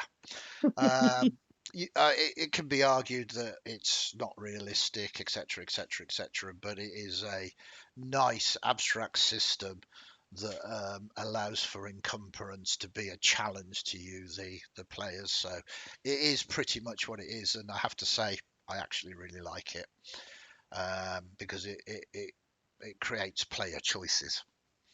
So with that, we can move on, and I do want to move on because this episode is entitled "The Zombie Master." Not look at all the wonderful treasure we found. Um, Let's go. Let's go home and rest. yeah, damn you, players! I'm going to have to make a new cover for the video. Um, so you head off, following Gar, who moves you through the tunnels with a guide and with a new purpose, some information now upon this individual, and understanding that perhaps he can be negotiated with. You begin to get ever closer to the place he currently calls home. The whole boneyard begins to widen out. The tunnels beneath, that is, the warrens, no longer warrens, and you can see concerted effort now has been made to cleave the walls, forming them into much more square shaped sort of corridors. Um, you get to a point where some of the walls now have been smoothed, almost polished. You can still see the bones, but now it's more of a decoration than just a grave pit. Does it look like things have just been rubbing past? No, it looks like a concerted effort Right. to construct a more homely place.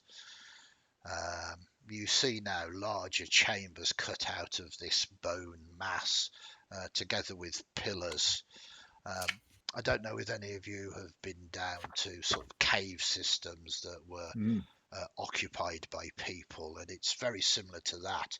Instead of sandstone that has been carved out, it's actually this bone mass that has been carved out to, in effect, make a dwelling.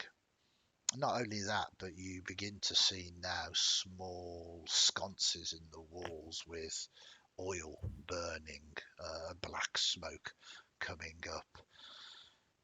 It's difficult to judge whether someone making a home here is more comfortable, sits more comfortably with you than just the random warrens that labyrinth through it. You then begin to see rugs, drapes, As you get ever closer, it becomes more a home from home. And these are high quality furnishings. Gar says, if given permission, will call out and attract their attention so they know we wish to speak. Jasmine, in an effort to appear as non-threatening as possible, actually put her sword and her shield on her back and is now basically just barehanded. You're just doing this now, though. I'm not threatening. No, she's got her arms crossed and she's just looking cross. Okay. Not so much passive aggressive as aggressive aggressive. Gar shouts out, Zingali, master of zombies, it is I, Gar, who had the audacity to try and take your life and failed. Do not be scared. I do not return to challenge you. I bring others that wish to speak, business to be done and accords to be made. I give you my word, unless you threaten me, I will not act against you. His voice echoes around the chambers, the lights flicker, and you hear an almost sardonic voice. Well, well, isn't this a turn up for the books? And stepping sort of out of one of these chambers is an individual that is incredibly well dressed in the high fashions of the West, doublet and hose, slashed sleeves of velvet and gold. His hair black, oiled down shoulder length, and groomed moustache and goatee beard that he plays with. To his waist lies a thin sword, a basket hilt, remarkably bejeweled. So, Gar, Does he also have like a bonnet with a feather from it? no, I mean that would mess his hair up. Of course. His hair is waves of oiled beauty shining in the light. He says, I am Zingali. People call me Zombie Master. I do nothing to dissuade this, although the title is crude. Yeah. You almost killed me. Why should I trust you? And who are these people that you bring to my place of work? He looks quite relaxed, and does at this point that you notice from other chambers things begin to move. You realise whilst he's openly showing himself, he's not alone. Zingali. We are here on business, and having encountered Gar, we have a proposal which we would discuss with you. I prefer my single life, and none of you are particularly good for the eye. None of the proposal we offer involves us staying in your company any longer than you would wish. And uh, we wish a few words and then we will leave you. I see. His eyes kind of watch you, and he's full of all of the graces and charms of the civilized West, of which you know to be layers upon layers of deceits and falsehoods. His demeanour is as oily as his hair. But he smiles with all of the graces of civilized man and says, I am, if nothing, interested in business. But I am no common merchant doing business standing, and I would invite you to dinner. I would invite you to sit round my table and take hospitality to meet my family, and there together we discuss business. Jasmine loudly whispers to Gar, he's not a bleeping cannibal, is he? Gar shrugs.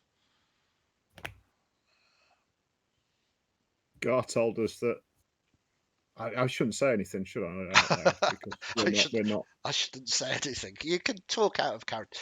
Again, one of the concepts with Shadowdark is you can share information as players and share information as characters, and as long as you make it apparent that you're not actually saying something in front of him, that's absolutely okay. Well, I would like to say something out of character, but God did point out that Zingali is from a nation of poisoners and backstabbers, and particularly poisoners. And it's the poison bit that's really, really bothering Aaron at the moment. Yes. Don't get me wrong. I am, Drago is definitely not happy about the idea of sitting down to eat or drink anything with this individual. But also, I don't know how else we can do this. Jasmine's just very simple-minded, so this Singali guy being associated with cutting up dead bodies and stitching them together, the first thing her mind goes to is, what if he actually uses the meat for other stuff too, like eating? The poison stuff is just like, no, that's way over her head. Okay. I mean, whilst all these thoughts do come to you, you are aware of the culture of the civilized West, and you're perfectly right about all of these things, but business is kind of done in this way as well. Yeah. I mean, it sort of goes hand in hand. Business happens like this, but this is why a lot of poisonings also happen like this. So it is up to you. Oh, the intricacies of etiquette of the West, terrible. Choice. I don't think Aaron knows much about the etiquette of the West, but he knows. I don't think Jasmine even knows where West is. Okay.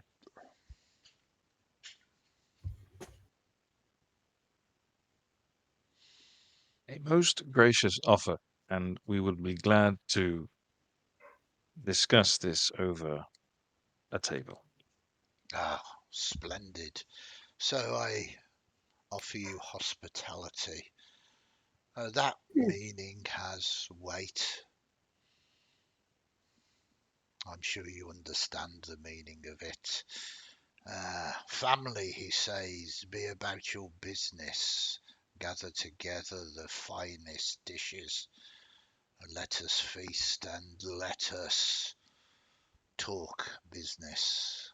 If you would follow me, you hear kind of the sound of movement from these tunnels as they move away. You hear the clanking and gathering of perhaps bowls and dishes, of glasses and the like. He leads you into a chamber, and he says it will not take long for preparations to be made. In this time, please share a drink with me. He goes across to a cabinet, and it's kind of bizarre here because you can see now the walls have been smoothed and polished, but there's been no attempt to hide the bones. You can kind of see them. perfectly sort of almost accentuated in many ways. There are, though, fine drapes that occasionally cover it, but you think this is more aesthetic rather than anything else. But all of the decorations are not those that you would consider of a necromancer.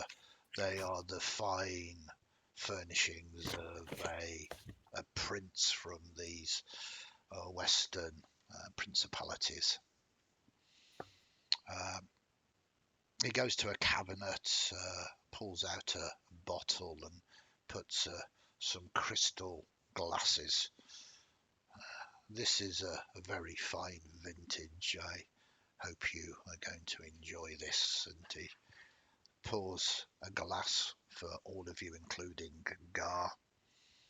And before he gets to the last one, Jasmine goes, "You got any bleeping ale?" I'm afraid not. We I think- not a common ale house or a brothel, perhaps what you are used to. If you find it unsatisfactory, then please do not drink it. If you wish to Jasmine snatches a glass, puts her pinky up, and just gulps down the entire glass at once.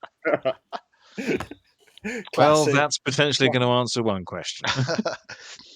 Who We'll drinks? we'll stand and watch. We'll stand and watch Jasmine, just waiting for the con check. Yeah. How long is it that you are prepared to sort of hover and wait before? Oh, and is it palatable? I mean, it's a nice sort of amber wine. It's not a red wine. I know Aaron actually asked Yeah, Jasmine, and was that palatable? What the bleeping heck is palatable? Is it nice? Did it taste? It's sour. Some of the finest wines of the West, as I understand it, are more acquired taste. But truly, we appreciate the opportunity to try them, and thank you.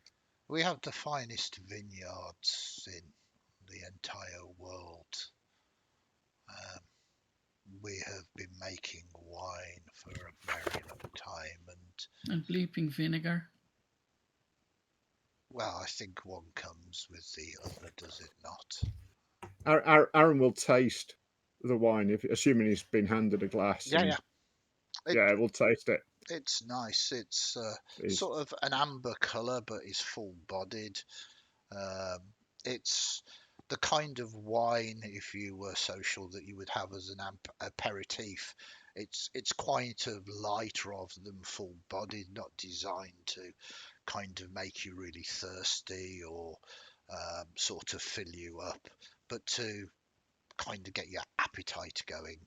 Mm. That's just what it tastes like. It's not having an effect on you, making you hungry, but it's a very good vintage, if you know that. And he's drinking it as well. I say Aaron says it's most agreeable, sir. I am pleased it suits your palate. And not thirsty, Drago. Bleeping palate.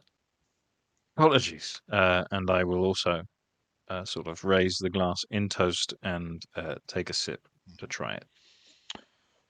You have a good drink taste, and it tastes very much as I've described it before. I'm delighted it's not slightly red.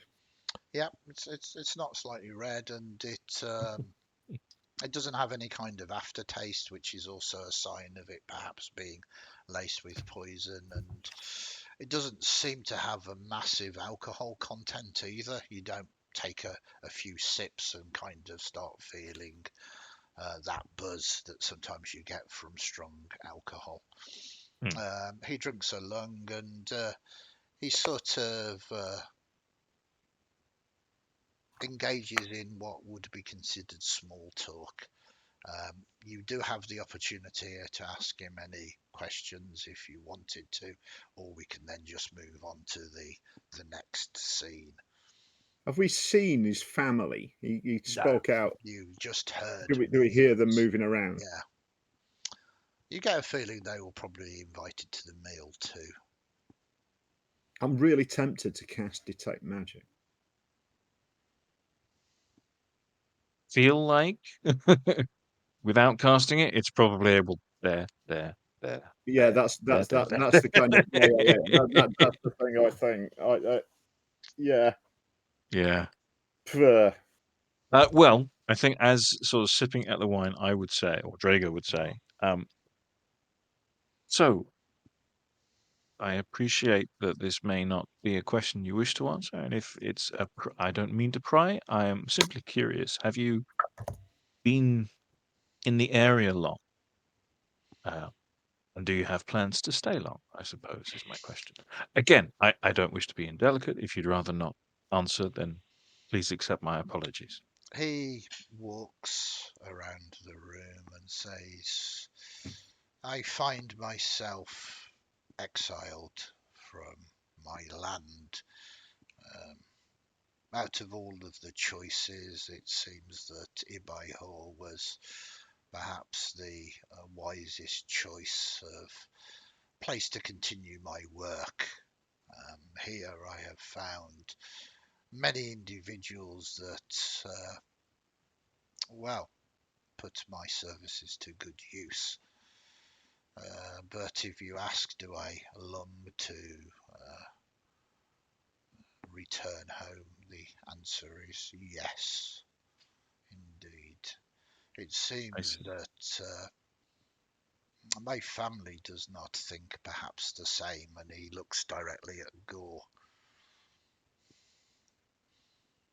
I suspect that it was them that filled your pouches with coins to try and do me harm. I think we look at Gore as well. I think Aaron looks I towards. would, yeah, I would look at him and I would, as best possible, try and suggest that the look I'm trying to convey is don't say anything yet. Or, um, whether I Gore, will succeed in that, I don't know. um, Pictai he might be, but he seems, as I say, well travelled. Yeah, He seems to be educated with street smarts, and he looks at you and says, Zingali, this is business that we wish to discuss. If you wish to discuss it now, then we will. But you said you wanted to discuss it over dinner, so make your mind up. And Zingali raises a hand. Oh, I see. Okay, dinner. It is perhaps time now, anyway. If you wish to follow me. And he takes you through a number of chambers, and as you sort of progress deeper into this complex of rooms, you see that there have been doors that have been fashioned here, and they are closed. Um, it gets more and more sort of, I suppose, civilized, more like a lair, but you got the feeling that this has taken time to do, and he's prioritized certain areas and certain things over other things. This seems to indicate that perhaps he's got no short-term plan to leave here. He's kind of improving upon his base of operations over time. And then the doors open to what would be considered the dining room or the fest hall. It's a large chamber, again made completely of bone floors, walls and ceilings. Candelabras though stand and candles burn. Again, there's no iconography of a necromancer here. There's no sort of skull fittings or strange infernal or magical kind of indications here. Of course, you instantly notice that there's nothing like that, but you see the family sitting around the table, and it is a sight to behold, not a good one. The far end of the table is an incredibly large woman, um,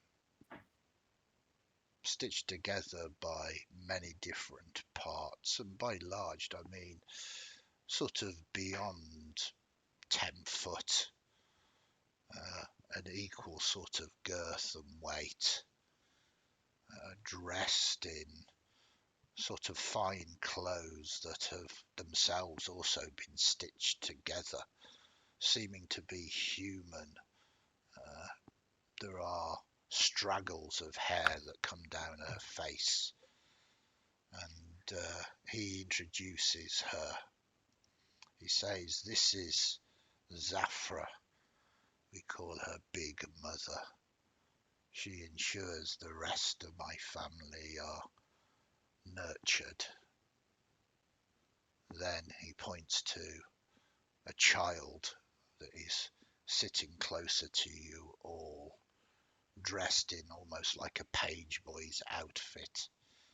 He smiles and waves. You see that one arm seems to be slightly longer than another, and he says, "This is the twins, Callias and Decius." There's only one person there, one child, until he says hello to you and then turns his head, and you see at the back is another face rather than hair. An experimentation to see whether I could make 2-1. He points to A successful experiment? I think so. I think it has worked well. A charming lad, or rather lads. And this is Lama Sia. There is this kind of beautiful, lithe-looking woman.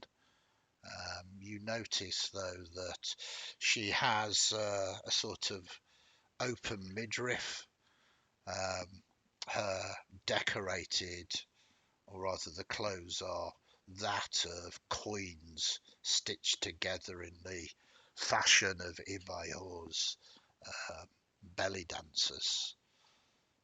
You can easily see on her bare flesh stitchings of different pieces put together, a work of art, a dancer, a snake charmer. And this is Salvia, another stitched, sutured together. This one, Salvia, almost passes for the living, and you can see that the stitching is very fine, almost unnoticeable.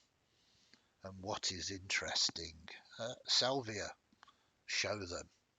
She smiles and she grabs the side of her face and rips the skin off.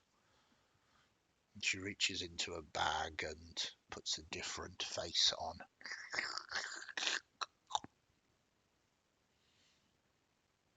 She has the skills to take on different personas, and well, some of my work requires muscle, and the big gentleman there next to Big Muscle is Thofra.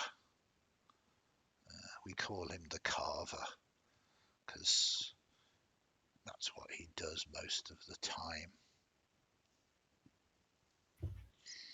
All of these are creatures that have been stitched together from dead body parts.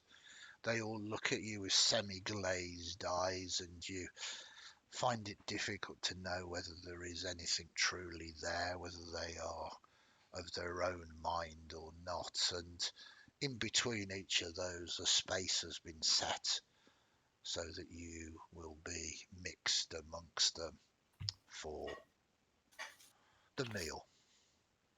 Upon the table, there are large dishes and bowls currently covered with tops. Please take your seats wherever you feel comfortable. I, of course, will sit at the head of the table. And he makes his way and sits down.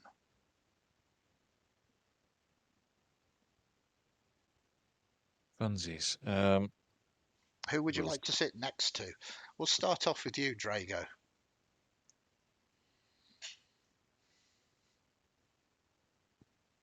I don't mind.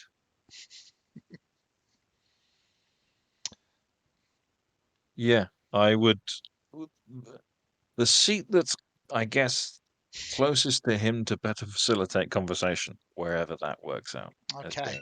I don't have a preference as to my partners right. necessarily. Technically, your torch burns out now, but there are lights in this room. There are candles, so you're not plunged into darkness. There's no need to light another torch at the moment. Yeah, you'll be sitting next to the twins then, Callius and Decius. There's sort of him, you, and then the twins. And you hear them say, hello, mister. Good evening. Then we move to Jasmine. As far away from the zombie guy as possible on the table. So basically the far end. Yep, okay. You sit and you're next to Lama Sia. She sort of looks at you, smiles. You see something begin to move around her, and from underneath the table you see a serpent's head as it begins to wind around her.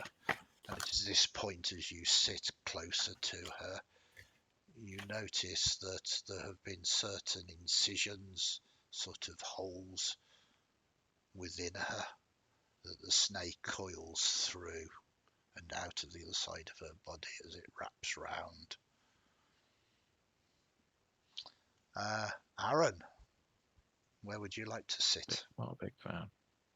Nowhere.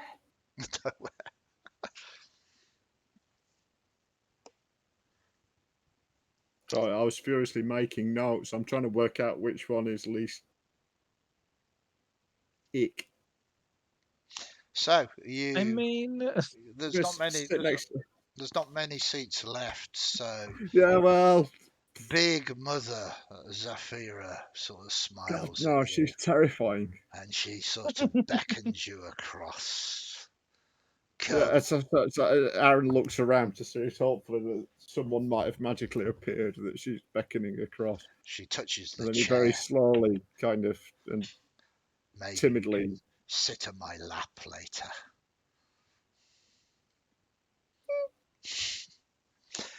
Gar takes up the final seat.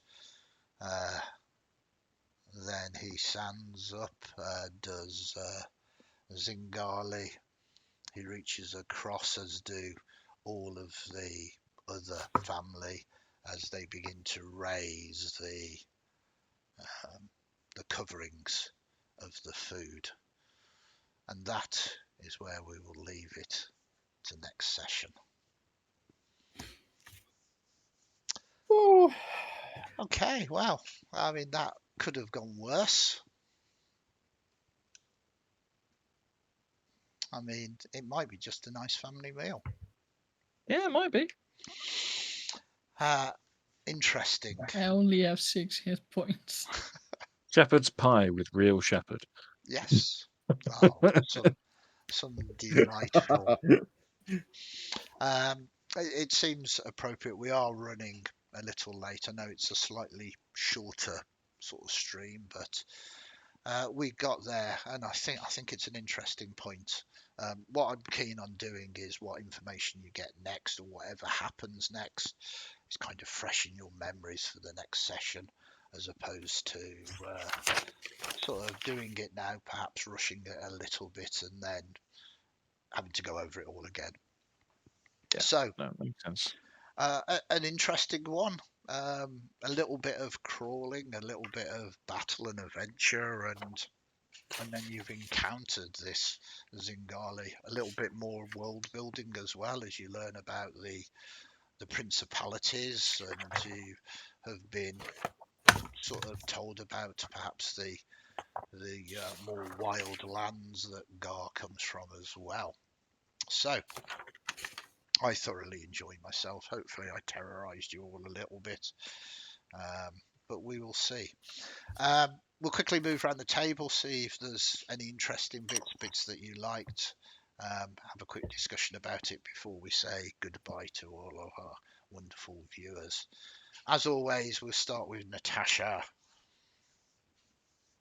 How in the seven hells do you come up with the descriptions of the zombies? I mean, I work quite hard on this actually. I mean, hopefully it's creeped you out, and I try not to lean in too much to what I've seen. Obviously, there's a degree of perhaps Texas Chainsaw about this, maybe, Yeah. you know, Yes. and certainly inspired by that. But it's kind of then sort of transferring it to the Ibai sort of setting, and Yeah, it's like you cross the Texas Chainsaw Massacre with Miss Peregrine House of whatever. yeah. Not seen Yeah. it, but I've certainly seen the trailers of that one, and some. Yeah, I kind of love all of this kind of bizarre imagery, and I mean, who knows what is going to happen next? There Fine. is information, as I said, it's literally what you do down here will determine the route. There were so many different things that you could possibly have done, but thank you. I'm glad that you kind of hated or liked the Terravol. And what's worse is you kind of invited to sit down, which just makes it even sort of creepier. Yeah, it's like fascinating disgust at the Yeah. moment. Yeah. Dave, any kind of I standout moments or anything you liked or disliked? love rolling on treasure tables. Mm. Love doing that. I got a whiff of JF Sebastian and his friends for dinner as well. Yeah, And I just had something else in my mind, but it's gone now because it was, which I'll remember for next time. it's fine. But yeah, Texas Chainsaw. Yeah, yeah, not a comfort. It's not a comfort. Oh, Rocky Horror. Yeah, Rocky Horror Picture Show. good. Where's Meatloaf? Where's Eddie? Yeah, Where's Eddie? absolutely. And again, um, in kind of writing this in the concept of it, it's like it would be so easy to have an individual called the Zombie Master that's all about voodoo or just kind of these Yeah, mindless shambling zombies. But I kind of wanted to do a little bit more world building and kind of develop these different areas, and the principalities obviously are kind of all of that Machiavellian kind yeah, of Italian politics. Yeah, city-state kind of. yeah, Yeah, which I just thought, and then you've got the sort of the wonderful Renaissance sort of sciences and all of that kind of thing to sort of bring in. But it's really important that for me, anyway, in my mind, that Ibai has this kind of almost Conan-esque feel, and then we kind of separate that from this area and this region, but it's out there somewhere to perhaps go to at some point. yeah, some horror. Yeah, border princes Yeah, and intrigue and murder and assassinate. Yeah, I like that. I like that a lot actually. I thought, but that's far away, isn't it, at the oh, it's minute? yeah. I mean, yeah, no, But not this guy's a kind of a key into that, I guess. well, And I no, like no. that. This is just simply world building to tell you that it's out there, rather than you're going to get on a ship next session and go across there. Absolutely. For the God is. moment, I mean, yeah, I mean, God is. He can go and we really don't know what's going to happen next session. At the moment, that's the plan, but who knows?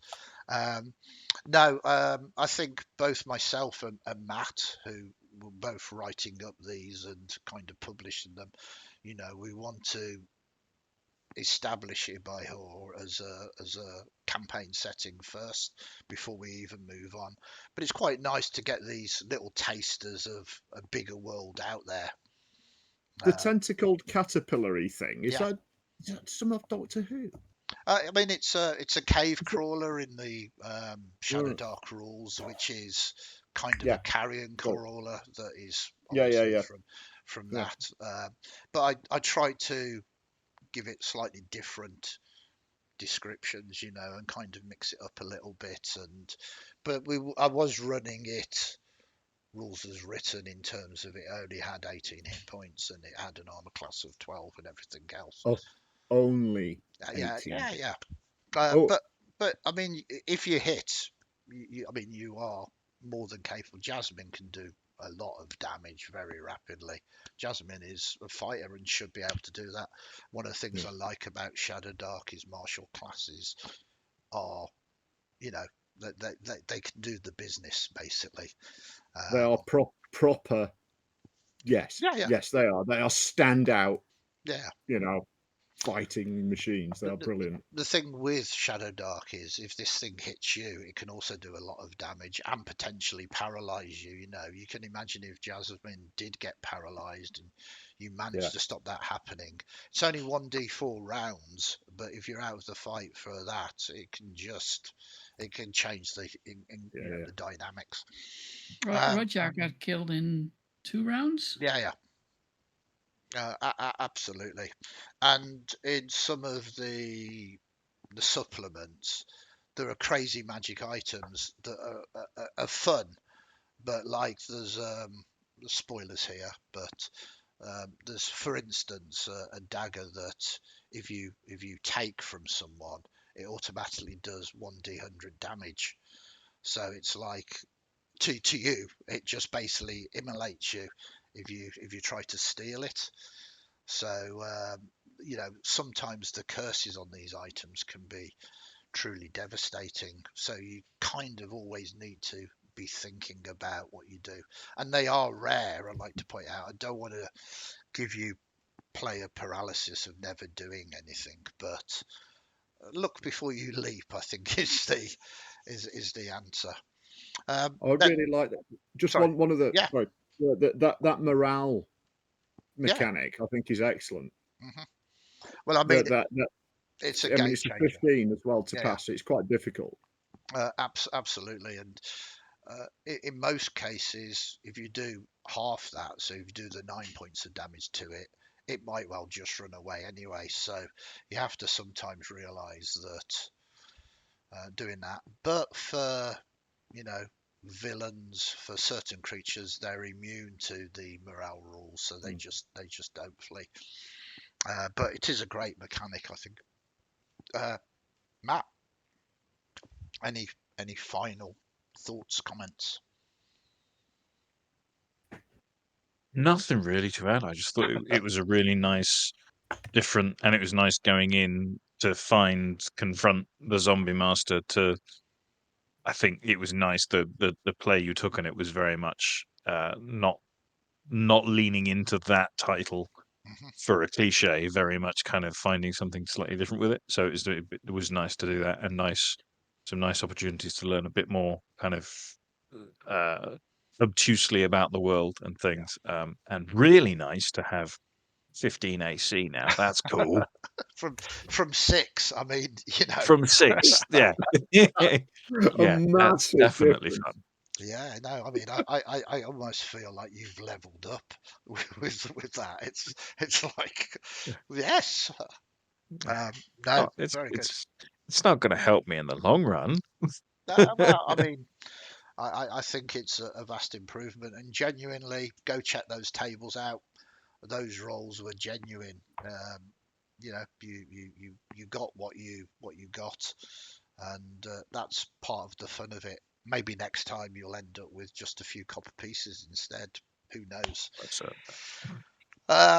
Yeah, I have to say thank you very much. I genuinely hope you've enjoyed it. I genuinely, if you've made it to the end of this, have enjoyed the sort of storytelling aspect. And I think we've all enjoyed Shadowdark for the system that it is, without having to do the dungeon crawling and the light mechanic all of the time, because I think Yeah, there's so absolutely. much you can do with it.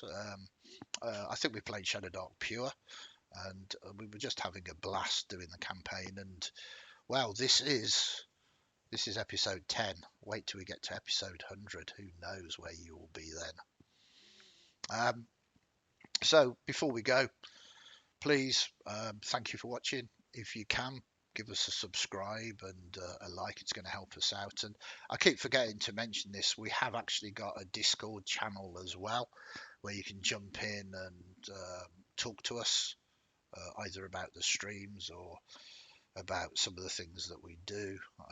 I'm about all of the time, so you can always do that, and if you can figure it out, all the better, really.